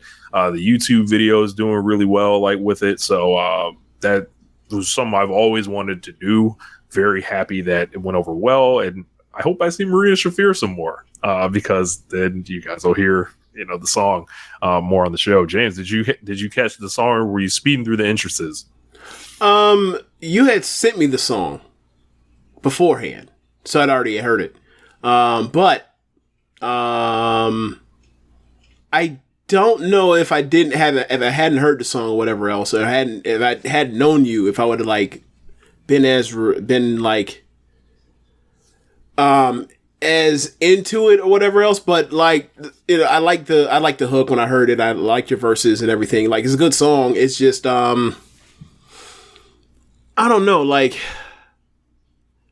there's something with the entrances or whatever in AEW or in this recent stretch. I can't put my finger on it, but I don't know. I don't know. I'll have to think more about it. But yeah, you did a good job, and I like the beat, and I like the it's a good entrance. It's good entrance music. And I think it's fitting with her previous music elsewhere too. As far as strings, so I thought it kind of tied together. Yeah. Yeah, man, it was a blast working on that. Shout out to Mike Ruckus, and hopefully, won't be the last one here. So, yeah, y'all should definitely do more of those. Yeah, man. The match after that was pretty short. Jade was wearing Marina out, and then Nyla Rose was sitting on the top running the gimmick that never works well as a television viewer. Right. When we're hearing somebody yell on the microphone as a match is happening, it's just really chaotic and distracting. It's distracting, and it tells you that the match isn't important to pay attention to at all. Yeah. So Jade won, and Nyla ran away with the TBS belt, and we did not get to hear the song twice. So yeah. I was like, I hope everybody paid attention the first time. So type it in YouTube, check it out. So we got a vignette from the House of Black. The lore begins again. So yeah. Hopefully somebody has deconstructed all of it. It's pretty straightforward. They were all basically I don't know, their followers or whatever else, whatever you want to call them. They all buried them, or traditional ways of or of back in the day, the way we would bury people or get rid of their bodies, whatever else. And this was Jesus' resurrection type of thing. It wasn't that difficult. Look, I'll say this. I'll take this over Uncle Howdy any day of the week. I know what the fuck this was. I forgot about that. with the like they're with basically the saying like stuff. we're coming back. That's basically it's like it's their dark version of what the leader doing with like look at us and like now they're missing, but this is like okay, we're being reborn. That's all it is. I didn't know if there was a deeper meaning because when we were saying that maybe there is, but it doesn't concern from the main. It doesn't like add to the main point that they're coming back. Like the Bray Wyatt one, like people were just like they were figuring everything out. They was freeze framing and like. I thought you were going to talk about how Malachi will tell you how this particular color palette will meant like 5 different things and like cool, bro. I didn't figure it out that far. I appreciate you have that kind of level of dedication to this thing, but like the main point I understood. So like you already won me over. Like stop drilling. You already struck oil. Yeah. So I was saying different things. Like I don't know if Malachi Black was sad he couldn't be Uncle Howdy, but hopefully everything's cool. That was going on earlier in the year, and he's cool. Like it looks like Brew Haven said he said on the stream that CK stopped him from doing something dumb. So it was shot very well. I'll say that. Like yeah, it was. So and then they basically going to the ROH TV Championship match, Samoa Joe versus Brian Cage. This one was I was in and out. I was still in the euphoric aftermath of my phone blowing up, and my social media like went insane, almost in a way like it hasn't done in a while. Usually, if I fire off like a viral tweet or something, it'll get active like that. But this was like everyone like being like, "Yo, we heard this. Da, da, da, da. Was that you?" Da, da, da, da. So I don't really have much on this match. Yeah. It was a match kind of like if you were going to plot out what you think a Brian Cage, Samoa Joe match would be. It was that plus like some like suplexes and throws that I was not expecting from out of Cage. Like I thought this was a really good match, and I thought that like it was mostly because Cage was wrestling his ass off. Joe is doing the stuff that he's capable of doing at this stage, but like with his age and his, I guess, conditioning or whatever else, like he can start strong for like a certain amount of time, and then like he has to sell because it seems like he's out of gas, and then like you have to figure out how to get to the finish from there. And I thought that Cage, him and Cage had a really cool things like to get out or to get towards the finish. Like it was like there was a slam that Cage had on Joe where like he basically like had his arm caught and then like basically like did like a flipping. Had Joe like up and flipped him. And I was like, God damn, like obviously it's cooperated or whatever else, but like, God damn, Cage is strong. You know what I'm saying? Like really impressive. Like Cage also hit like a and these ain't popcorn muscles. Like a no, this is not Joey Porter. No. But like this was he did a Cage also did like a flip over like elbow drop where like, you know, you do the elbow drop, you just come down. Like he basically like jumped and then flipped on as if he was like going to the flip over like a moonsault to land and hit the elbow on the other side. Like that's what he did. Well, not twist, not a flip, but like it was impressive. Like dude's like super. Dude has tons of bag of tricks for the pop match. Whatever else is just like for whatever reason he didn't get the shine. Like the dude is. You can put him like obviously you'll see him in the AEW tournament or whatever else or eliminated tournament or whatever else, and he'll have he can have a killer match. Moves, baby. Yeah, moves, baby. Like he's awesome. He's so fucking good. He's so fucking good. When people were trying to when we were getting like reports of maybe his wife being upset with AEW on Twitter, and then people were trying to like just go out of their way to like be mean to this guy on Twitter, I engaged in none of that foolishness. Right. Why? Because this nigga's raw as fuck. Exactly. Like this nigga's raw as fuck. Like he's a wrestler like anybody else that probably thinks very highly of their own ability and all that stuff. And he was the first like sign where I was like, you got to let guys like if you want AEW to be this different thing, right? I feel like you got to treat them differently as fans. And a lot of times in the past with promotions, when someone would complain like that, the fans would turn against them, and this would happen like in WWE. So I immediately took the mindset. I'm like, bro, let him get it off his chest or whatever. Let him like, let him vent. Like, obviously he's not being used, and I don't know why or whatever, but like, it's good that he's back, and he's always been Raw. And he's always had, like, he's got some limitations, but in short doses, like, and just tell him to go out there and work and do his thing. Like, bro, he's always been awesome. Like, this is no surprise, and people need to stop capping pretty much. Like, tribalism is weird. It's always weird. But yeah, so it's like he's on you. Like, if you're an AEW fan, he's on your side. He just wants to be used. Like, what's the problem with that? But you can't say anything bad, because then it makes you feel bad because you identify with this thing you like. When it's like, nah, man, like, I like this thing, and sometimes it's awesome, sometimes it's not, and like I don't. That's just being honest. And it doesn't make an indictment of myself that this thing that I like sometimes has weird things going on. But other people don't see it as that. People immediately just like, cap for the institution. It's weird.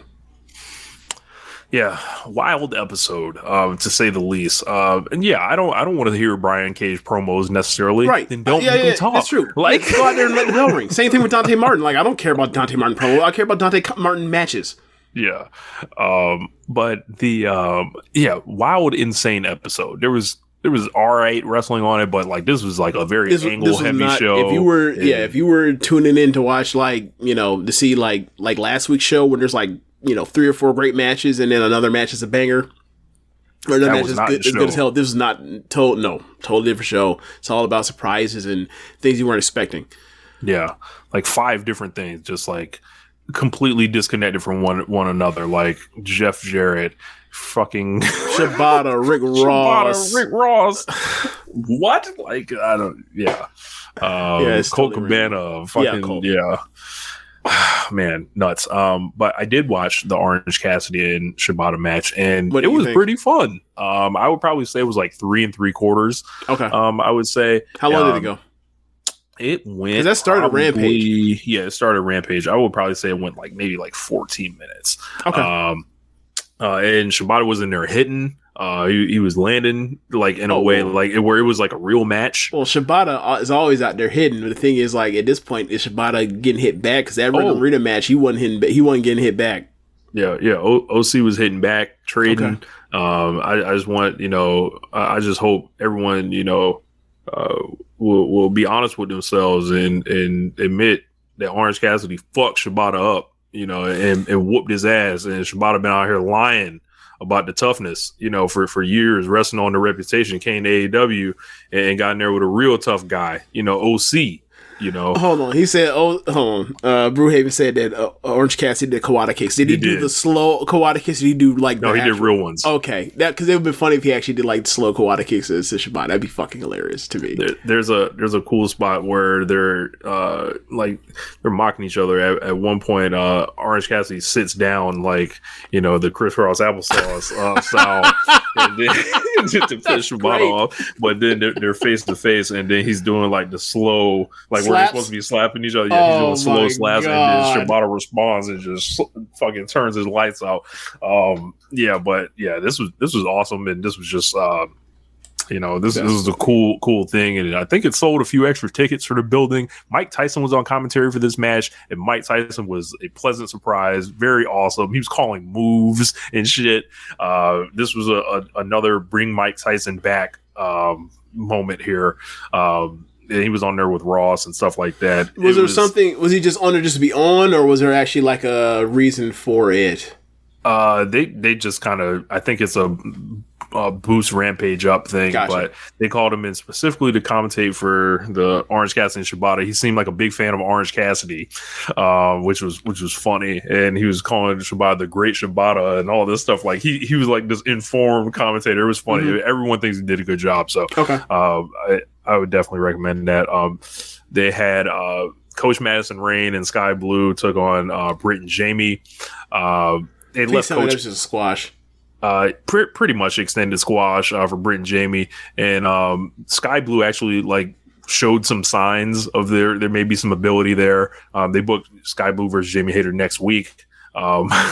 there is something off the air I will speak with you about regarding that, and also the match at Full Gear. But the Coach Madison Rain, they kind of left her out of the ring, so like she wasn't in as much, because I thought this was going to be another performance of Coach Madison Rain, but it was not. So but it was a tag team match. So I was like, just kept her there. Then we got a main event. And also the end of Dynamite ended with Will Hobbs with belt in the air. I forgot about that. Yeah. Because what was it? What's the name of the team? Gates of Agony. Yeah, Gates of Agony came out, and then Wardlow tried to clear them out. He ran wild for a little bit, and then Hobbs hits a spine buster on Wardlow, holds with the belt, the TNT title, which is like, why not? Like, they did tease that when they did that 3-way tag match. What pay-per-view was that? Was that Revolution? They were in that ladder match. That's right, during the ladder match. So yeah, like anything with Lee and Hobbs and Wardlow, I want to see. And then this one kind of ended similarly. So this was basically Gates of Agony against Ward Joe. Ward Joe ends up getting the win. And after the match, Gates of Agony is just kind of regular, kind of mid. Kind of Ring of Honor? Yeah. And they ended up, there was this one moment where Joe or Wardlow was backing into Samoa Joe, and there was like this look that Joe shot Wardlow, like watch where you stepping, essentially, or like what's going on, while Joe is looking at Hobbs in the aisle. So there could be a couple things going on. Ward Joe may not be long for this world. So I mean, that's what I kind of figured. Like, I think that Joe works well, depending on who he's. I think that, like, if you were trying to get like a heated promo over, like, or program over, like, I would have Joe versus Kingston. I would do that. That'd be one of my first things I'd do. Man, Joe and Kingston would be really fun. The promos be fucking awesome, and then they be getting in their faces and spit flying everywhere, and just talking about they want to fight, and then the match would be some ass beating 7-minute thing. Like, it should be awesome. But I think that they should put that on the ROH pay-per-view.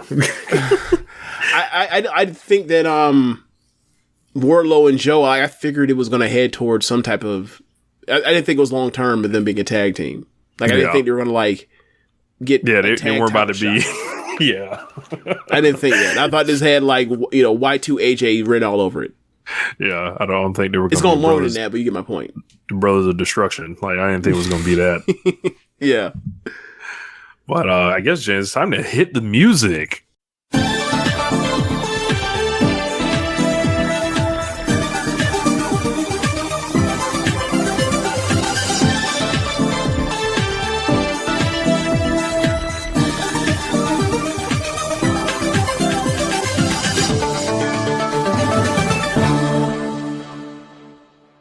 Okay, so on Saturday night, Saturday morning here, Stardom had a pay-per-view. I believe it was called Hiroshima. I wish I could remember the name of these pay-per-views. But it was 11-3 show. But show ended up starting out with I didn't watch the pre-show 5-way match. It had, I think it was like Waka and Azumi and Amasaki, and I can't remember the other two, but like the opener was a tag match. It was FWC versus Roaka and Saki Kashima, and it was okay. It started out with them getting heat on Kaguma, the Hills getting heat on Kaguma, and then Hazuki coming in, and they quickly cut her off, and then at some point it turned into Kaguma versus Saki, and they're both trying to get each other out of there with their own flash pins. Ultimately, at the end, Kaguma ends up winning that battle, and she ends up pinning Saki with the Kuma roll, and I'm giving it 2 3/4. Then next match, you get Himeka versus Yuna Mizumori. Now, Yuna Mizumori is a Gato mover trained by Emi Sakura, obviously. And ever since the Battle Royal at Royal Climax, she's been getting some showcases here and there, like she, especially on the New Blood shows.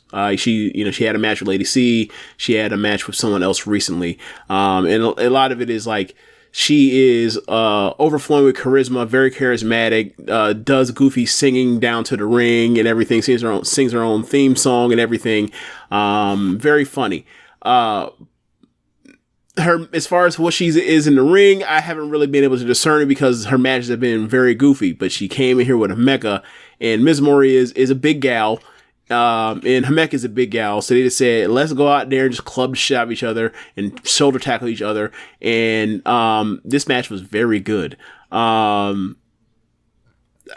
think that Ms. Mori is like going to end up in Stardom, like not just as some appearance thing, like actually end up on the roster. I think I don't know where she ends up. Like, obviously Stars would be a good place. I think she could. I think there was jokes that like she wants to be a cosmic angel.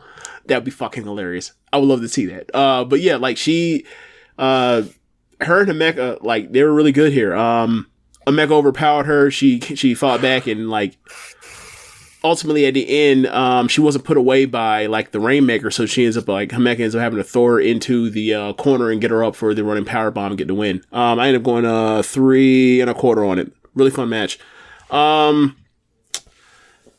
Next match, Utami versus Natsuko. I think this is the best singles match I've ever seen on Natsuko. They tease. Okay, so on the video package.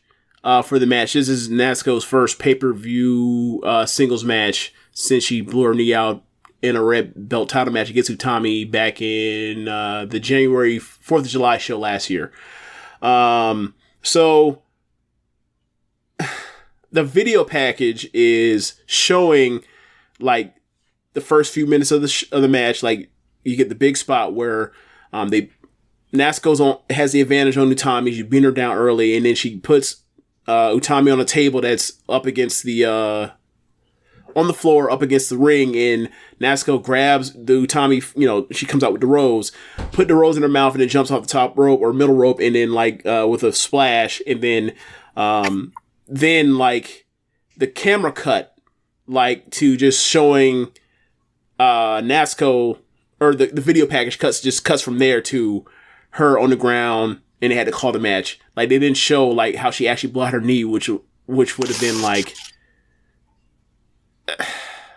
They decided to leave that part out and continue with the story to make it, and like whatever. If you remember it, then it's gonna feel clunky, but whatever. Like at that match, after she did that, she celebrated after she hit the splash, and then like she was on the she was jumping off of the apron to give a diving stomp onto Utami, and her plant leg buckled underneath her, and she blew her out her knee.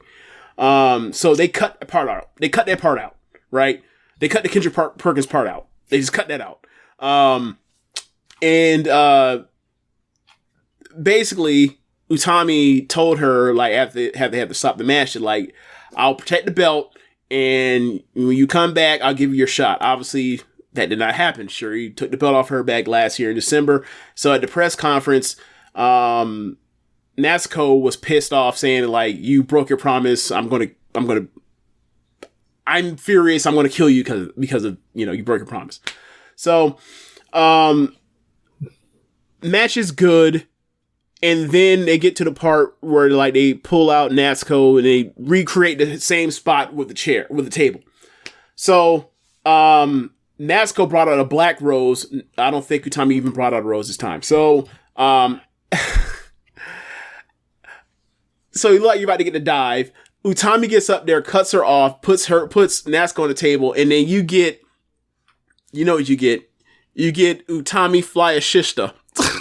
She hits a Spanish fly, and I was like, I don't think I've ever seen her fly in the air except for a drop kick. You can tell she was not practicing this thing. She's like, Reebok's on, I just do it. I just go and do it, like Rick Ross said. But yeah, just and then the match continued, and it was they really put over like Natsuko hitting lots of like Death Valley drivers and like top rope splashes, and like they gave her a lot in this match to make you think that like she was going to beat Utami. And if you were someone that is unfamiliar with like the hierarchy of Stardom, you might have bought that for a second. I did not, but I thought it was the crowd was into like the near falls. And then Utami cut her off and then finally hit her with the Black Tiger bomb for the win. I ended up going 3 3/4. I was like, this was like the most effort I've seen out of Natsuko since that title match. And that was one of the things that sucked about it, is like, I give Natsuko a lot of shit because I think that she's actually good. I just think that she doesn't fucking try and is lazy. So like when she tries, I'm good with it. But she doesn't try that often unless she's in like house show main events or in a spot where like she can't, fuck it up. She can't afford to fuck it up. That's the only time she ever tries. So yeah, like I was happy. Like, she lost. Like I knew that, you knew she was going to lose, but it is what it is. And this sets up for later in the night. I also forgot to mention, between the first match and the second match, they aired future shows. Like they're going to do for the beginning of the year.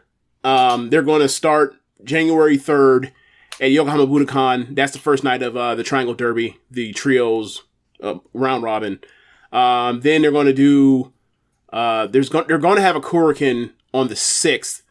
On the 8th, they're going to go to Yokohama Budokan and run night 2 or night 3 of Triangle Derby, and then they're doing a special like show the very next day, like a homecoming show for Tam, like in her particular like city, as opposed to like just her being like the home area girl in Nagoya.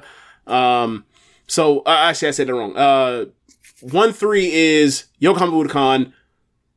1-6 is Korakuen Hall. 1-8 is Nagoya, and then like 1-9 is the Tam homecoming show. So they're doing back to back in like Nagoya prefecture. That's a lot of shows. Shit.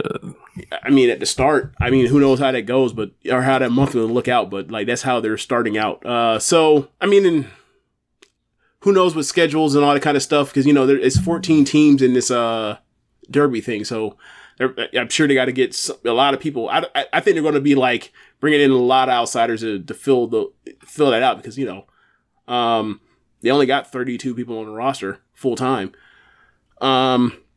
So anyway, you send the elite. Why not? Look, you wouldn't want to see you want to see like the elite versus Utami, Kamatani, and Azumi, because I would. I'd watch that.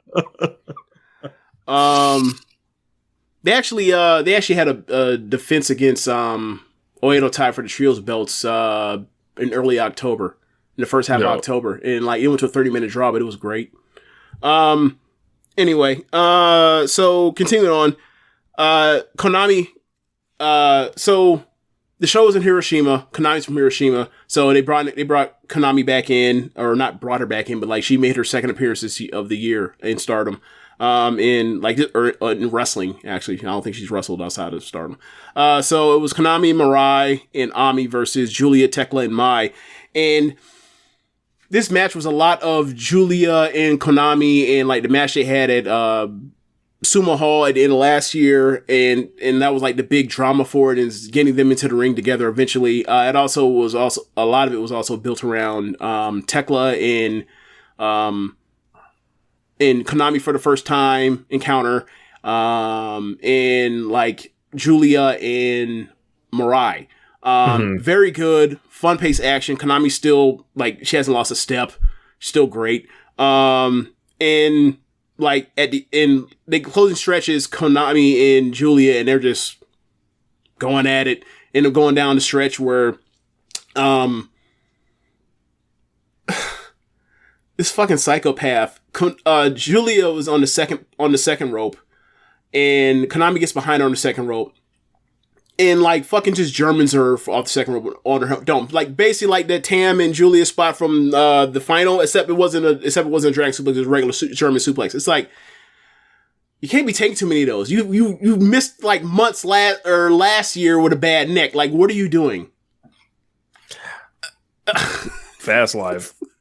So, they throw more bombs at each other as it closed down because it's a 15-minute time limit. So they went to a 15-minute draw. Like Julia had Konami up for a glorious driver as the bell rang, and she ended up dropping her at the end anyway. And then like they did this funny thing where like Julia still wants Konami to join DDM. So like she basically like chased Konami to the back, and that's how they got out of that, or that's how they went away on that. I don't care if we only see you twice a year. You need to be with me. Yeah, like she's still like the and the Konami still has like she comes out in God's Eye or think the gang sign and all of that kind of stuff, and like she's wearing like a necklace. I think it had the God's Eye logo on the necklace. Yeah, like you got to recruit a little harder, Julia, if you're gonna actually get this one done. But yeah, so next match after, I ended up giving this match 3.5 stars. It was a very fun match. So next match after that was SWA title match, Mayu versus Alpha Female Jazzy Gabbert. This was a way better version of what Kyrie was doing with Alpha Female at the last pay-per-view 2 weeks ago. Like Mayu, you get reminded that Mayu's like one of the greatest bumpers and sellers ever. You just get reminded like, and I think Alpha Female was a lot rougher with Mayu than she was with Kyrie, to be quite honest with you. But yeah, this match was fun. Like Mayu just gets ragged all over the place. Mayu fights back, and she tries all of like her, her tricks, like tries Hurricane Rana, Flash Hurricane Rana to get her out of there, tries to like sneak behind her and get the Flash Dragon suplex, none doing. Gotta go to Sai Kamatani school on that one. So basically at the end, like Mayu, like trying to take this monster out, just like, all right, I got you down. I'm getting this shit done with. Moonsault in one corner, moonsault second corner, moonsault third corner, moonsault fourth corner, pin. Like I really enjoyed this match. Like Mayu had her fucking worker shoes on because she knew like Alpha Female can't do anything but be big and mean and imposing. Like I ended up giving this match 3.5 stars. I think people might think like that's too high, but it's like at worst it's 3.25. But like I really enjoyed like the beating that Mayu endured to get this match to work in the way that it did, and like the crowd was really into it. So next match after that. So after this match, Mayu relinquishes the SWA belt and says she wants to focus on the IWGP Women's title, which means that belt is being probably retired, and the IWGP belt just replaces what the SWA belt was. I don't know if they necessarily, I don't know if I feel like they telegraphed that like Mayu's winning. I don't know, but we'll see. Come October 20th. Then the tag title match, Tam and Natsupoi versus Momo and Kid. Now you saw the first night of Tag League, right? Yes. So you saw like the Tam Poi like entrance with the music, and like they talked about they want to be the next beauty pair, or they said they want to be bigger than beauty pair, which is like y'all ain't going platinum. You stop this shit. They said, they do the singing and come down to the ring. So, they did the singing and came down to the ring, end up on the top ropes, before they finished off. And then like, I don't know if it was Kid or Momo told, Roaka, stop, go to the DJ booth and just press stop on the whole thing. Just press stop. And There's DJ Pretty Dragon when we need her. So the music just cuts off abruptly, and like they're all looking around like what? And then like Momo and Kid attack them while they're still on the top rope, bring them down to the floor. They beat the hell out of them. Kid ends up using a chair and wrapping that around Poi's leg, and then Poi is like fighting underneath like the whole rest of the match and at the start. And then Tam has to make saves for her. So mostly the match is basically like Tam and Momo are kind of sequestered to themselves, and then like Kid and Poi are kind of sequestered to themselves.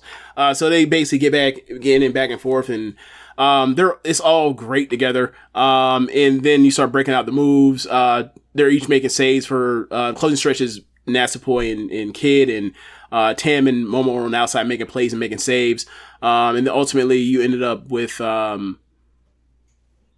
Tam Poi like getting German suplexing Momo and Kid outside to the floor. They do the double dive, and then they get Poi and Kid back into the ring, and then like I forgot what it was. It was like a tandem move, and then Poi hits the straight jacket bridging suplex.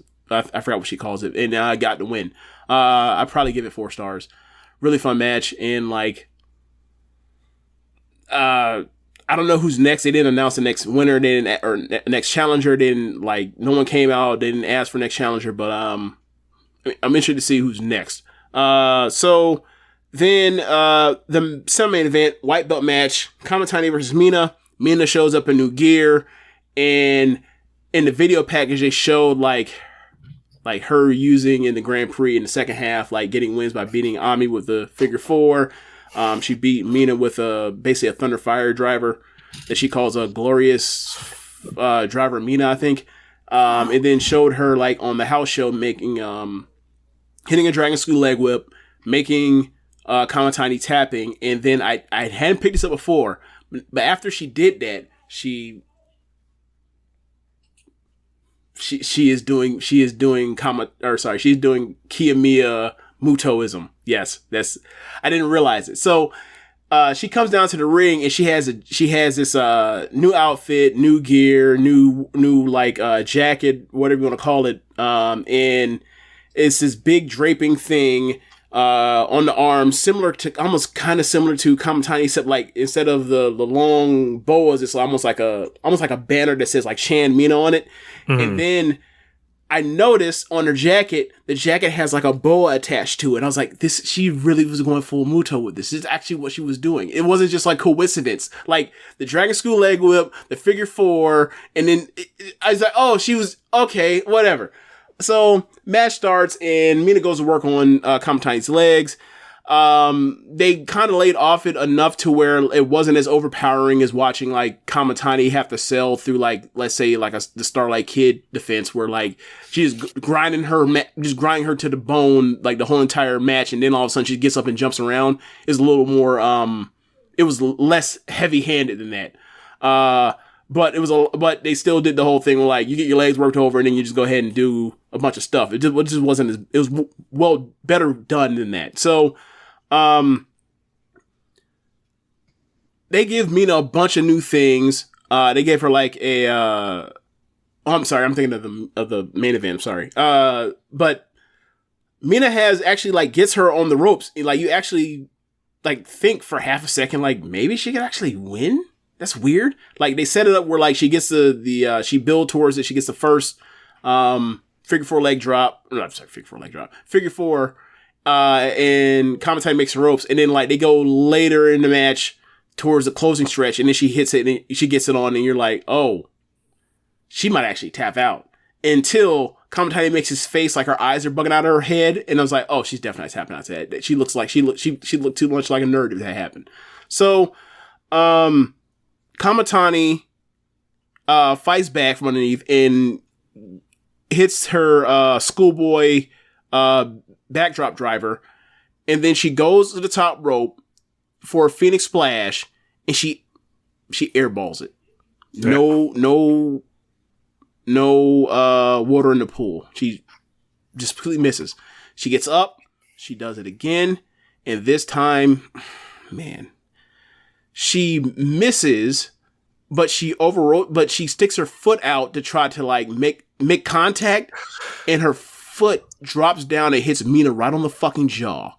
Oh. And Mina immediately reacts like terribly, and I'm thinking, oh my god, she broke her jaw. So like it was so bad that like Mina couldn't stand the pain to stay down for the 3 count. Like she got her shoulder up, but the ref just counted it anyway. So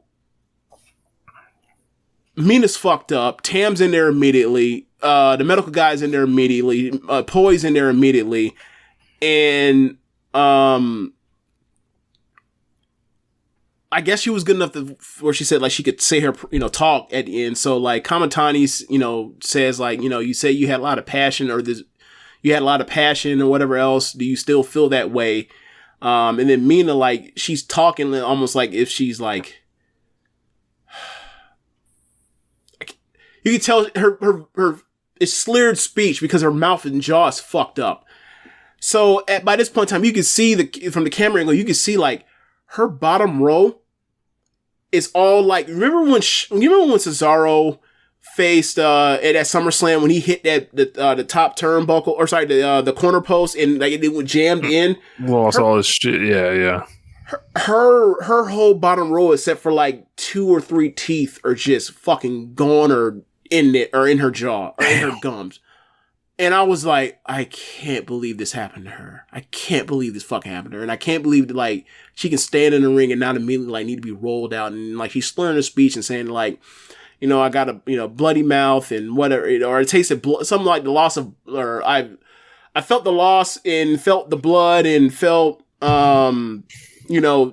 missing teeth, but I'm going to get back here. And, like, and she walks off, and, like, Kamatani is so, like, feels so guilty and is so upset that, like, after Mina leaves, she has to cut a promo about saying that, like, the Kyrie match has been rescheduled for November 19th, but Kamatani's in fucking tears. She's so upset at what she did. She feels so bad.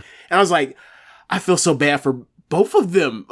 Obviously, the most important thing is Kamatani is Mina, and, like, what the fuck does this mean? Like, like, saw she cut a promo backstage also. I didn't see it. What did she say? Everyone is like writing home about that one. It was just like more of what she was saying there. Okay. But yeah, I saw like the way her mouth looked, and I was like, that looks bad. Like, but this is, these things happen in wrestling, and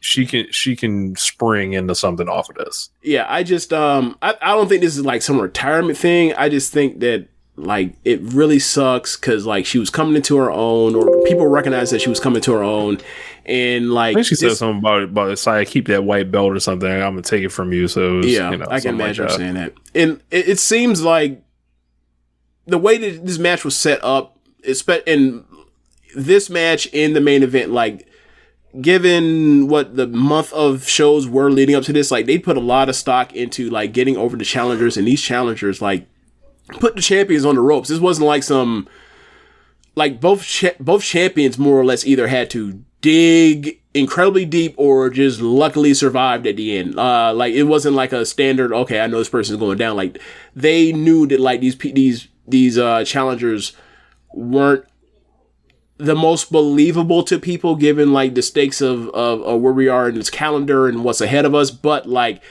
the champions, like, sold their asses off for the challengers on this night. But yeah, man, it sucked what happened to Mina, and it's gonna sink that however long she's gonna be going for, and, like, the whole process of, like, because I just remember, like, how long Cesaro was in braces, and, like, this ain't nothing compared to this. Like, that was just 2 front teeth or 4 front teeth or whatever. This looked like her whole entire front row, except for, like, her 2 front teeth were just all fucking gone or in her gums. And, like, when it first happened, I thought initially she broke her jaw. Like, I saw the update on the English account saying that it was a bruised jaw and whatever else, and like a messed up, like, oral cavity or whatever else. I was like, damn, that sucked. But yeah, and I don't even know what to give the match, because, like, I was so taken out of the match after I saw her foot hit her in the mouth or in the jaw that I didn't even know. But, like, it was, like, somewhere in the high 3s, maybe 4 before that happened, or whatever else. So whatever. Like, it was a very good match nonetheless. So, but it was just a bummer to see that today. And then the main event was Shuri versus Micah. And Shuri and Micah basically had, like, a 25-minute version, of, like, their take on, like, Shuri and Utami almost. I think it wasn't as back and forth. I think it was more one-sided to get Micah over. But like it started out with like rolling on the floor, playing more into Micah's background in judo, and then like they tried, and then they started like running ropes and shoulder tackles and whatnot, and like I think this is like the first time I can remember where like Shuri lost like the opening salvo, like the opening start of a match in a big match with someone. Like normally she just she wins and then, or she beats someone's ass and then like she ends up outside on the floor and makes some mistake, ends up like getting power bombed or dropped on the apron. Like it's always a go-to thing. So this happened and like Micah like cleared Shuri's ass out the ring. Shuri got back in there and then kicked her ass, and then they ended up back outside on the floor. And what do you think happened? Shuri went to go for a running kick off the apron. Micah snatched her off and powerbombed her off the fucking apron to the floor. And I was just like, okay, you switched it up a little bit, but I knew eventually you was gonna take your ass out here and do a big bump on the floor or on the apron. So, like a lot of this match was like Micah just handing Shuri her ass, and then like eventually at some point Shuri was like, I'm not losing this fucking belt, and she just dug deep and eventually like tied up the action. And then Micah started pulling out these like lifted her up like a package power driver, and then like did like a spin out thing, that like a spin out slam, and then got her up again and hit like a package power driver Ganzo bomb or whatever you call it, where it's like, or a better way to say it is like package power driver tombstone. But the thing is, like, Micah dropped her on the back of her head with it, but, like, Micah's so fucking strong that, like, she held her the whole time and then let her go after, like, the impact. So, like, it wasn't like she crunched her neck. It was like she got tapped on the head and then let her go. And I was like, God damn, Micah's strong. Shuri gets, at that point where, like, she starts getting, a bit desperate. She starts going to those kicks, starts lighting up Micah. Micah ends up getting her regular finish, the Inko Otoshi. And then there's just a lot of stuff. Like there was also like a desperation, like Michinoku driver from Micah. Like this match is great. Like I'm contemplating 4.5. I might just be stuck at the 4 and a third thing, but like this match was great. 25 minutes, like felt like just a awesome championship match. And like, I felt like, so Shuri, she gets her up for the Emerald Flosion, doesn't get the win with that. Like she has to fight some more, and then eventually, this was the thing. So Micah hit a shoot headbutt and then hit a Michinoku driver, and Shuri kicked out. So at the end, Shuri hits her with like the match she had with Nanai, where it's like, I'm going to shoot, or also Marisa Nakajima does this, I'm going to shoot headbutt you to the back of your head, right? And then got her up using, after Micah laid against the ropes, got her up and hit the one wing Emerald Flosion and got the win. And like Shuri was like, we had a match once. We had a big match once before we got to Stardom, and like I never thought that like we would end up, having a big match like this in Stardom, and I'm glad we did, and you've gotten so much stronger, and like it was just a hug fest and tear fest, and it was awesome because the DDM history, everything, and like I just at the end of it, I just thought to myself like, Micah has had 2 or 3 red belt defenses. They've all been fucking raw. She had the white belt defense earlier this year in Fukuoka, in her hometown, and she lost. And I was just like, this is like, I don't think she's ever going to be red or white belt champion, but like she damn well has like displayed that like she could carry that shit if it was ever called upon her. She's fucking excellent.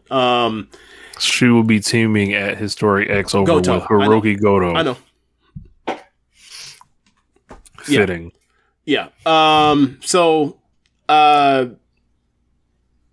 to think who was so I forgot who Shuri. I think Shuri said she's going to defend at November 19th, the day before her historic crossover. They're doing a big show before then, the day before. So it'll be a red belt match and white belt match. So Kairi and Kamitani will be Utami, right? That's right. That's who it was. So yeah, Utami comes out and I was like, as she was talking, I was like, I'm trying to figure out who. I just slipped my mind, but I was trying to figure out like, all right, so who's gonna be next? And I was like, well, it has to be Tommy because Tommy beat her night the first opening weekend or whatever else. Perfect time, like do it Osaka and have another killer fucking match. And Tommy comes out and talks about how she humiliated her in 15 by beating her inside of 15 minutes and everything. So that's set up like. So I can't wait to see them go. Run it back. Let's go. One thing I had my ear out for, they did not mention anything about no time limit. So look, be on the lookout. It would be shocking if they didn't. Yeah, exactly. It would be shocking if they didn't go to a draw.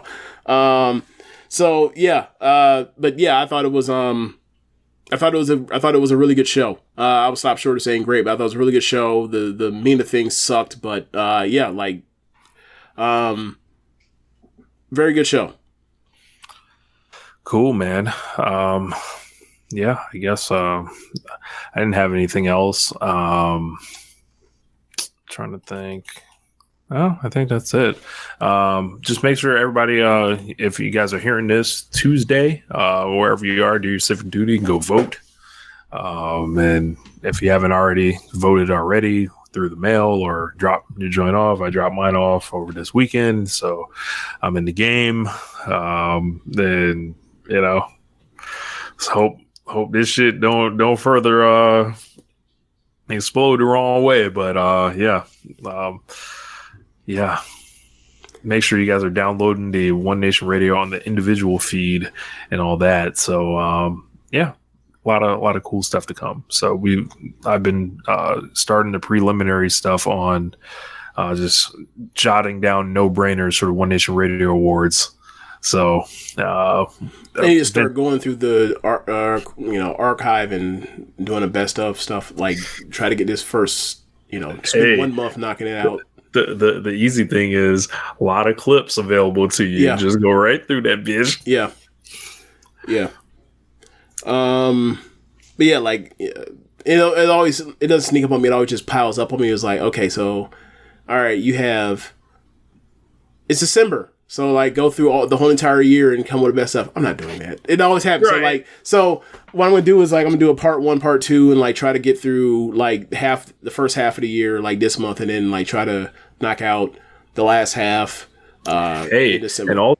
If you guys are listening to the show, you guys can help with that too. If you want to help James out, and you're like, yo, you want to listen back to old episodes on the One Nation Radio feed, that'll help support the show, and B, you can just give timestamps to us, and we can easily cut that stuff if something stood out to you. So you can send it to me, send it to James, and however you want to do it. And I think it would be really cool to have a best of episode. Yeah. So that's in the show. Thanks for listening, y'all. Be sure to rate us on whatever app you're using to listen to this with. If you're watching from the live stream on Twitch, yikes. They ain't gonna be doing nothing on Twitter. They might fuck around and paywall that shit. Yeah, I will not be paying $8 to be verified. I do not care. No, they're talking about paywall the whole thing. You got to paywall to use this motherfucker. Oh, well, I guess I won't be on Twitter anymore. Yeah. Peace. Yeah, so it's funny, I guess his idea is well, people use Twitter, or Elon Musk's idea is well, people use Twitter as their newspaper, and people have newspaper subscriptions. So let me charge for that. It's okay, buddy, we'll just find something else instead. Right. But yeah, if you are watching from Twitch, you can find our PayPal and our Cash App below. And if you are listening to the podcast, you can go to the show notes or description and find the link to our Reddit circle and donate there. And be sure to listen to the other shows on the network. Besides One Nation Radio, you have Keepin It Strong Style, the Ricky and Clive Wrestling Show, Grown Men Watch This Shit, the Grave Consequences Podcast, 8-Bit Suplex, All Things Elite, Great Match Generator, Get in the Ring, Meet the Press Slam, and AEW Match Guide. Thanks for listening, y'all. Later. Peace.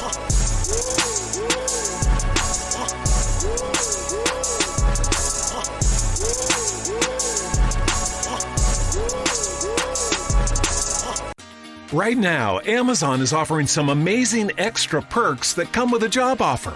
If you start a warehouse job, you can get a $1,000 sign-on bonus. That means you start earning a paycheck right away, plus you get extra cash to use before the holidays. Applying is so easy, you don't even need an interview. It's never been so rewarding to start an hourly job that's close to home. So what are you waiting for? To join the team today, visit Amazon.com/sign-on bonus. Amazon is an equal opportunity employer.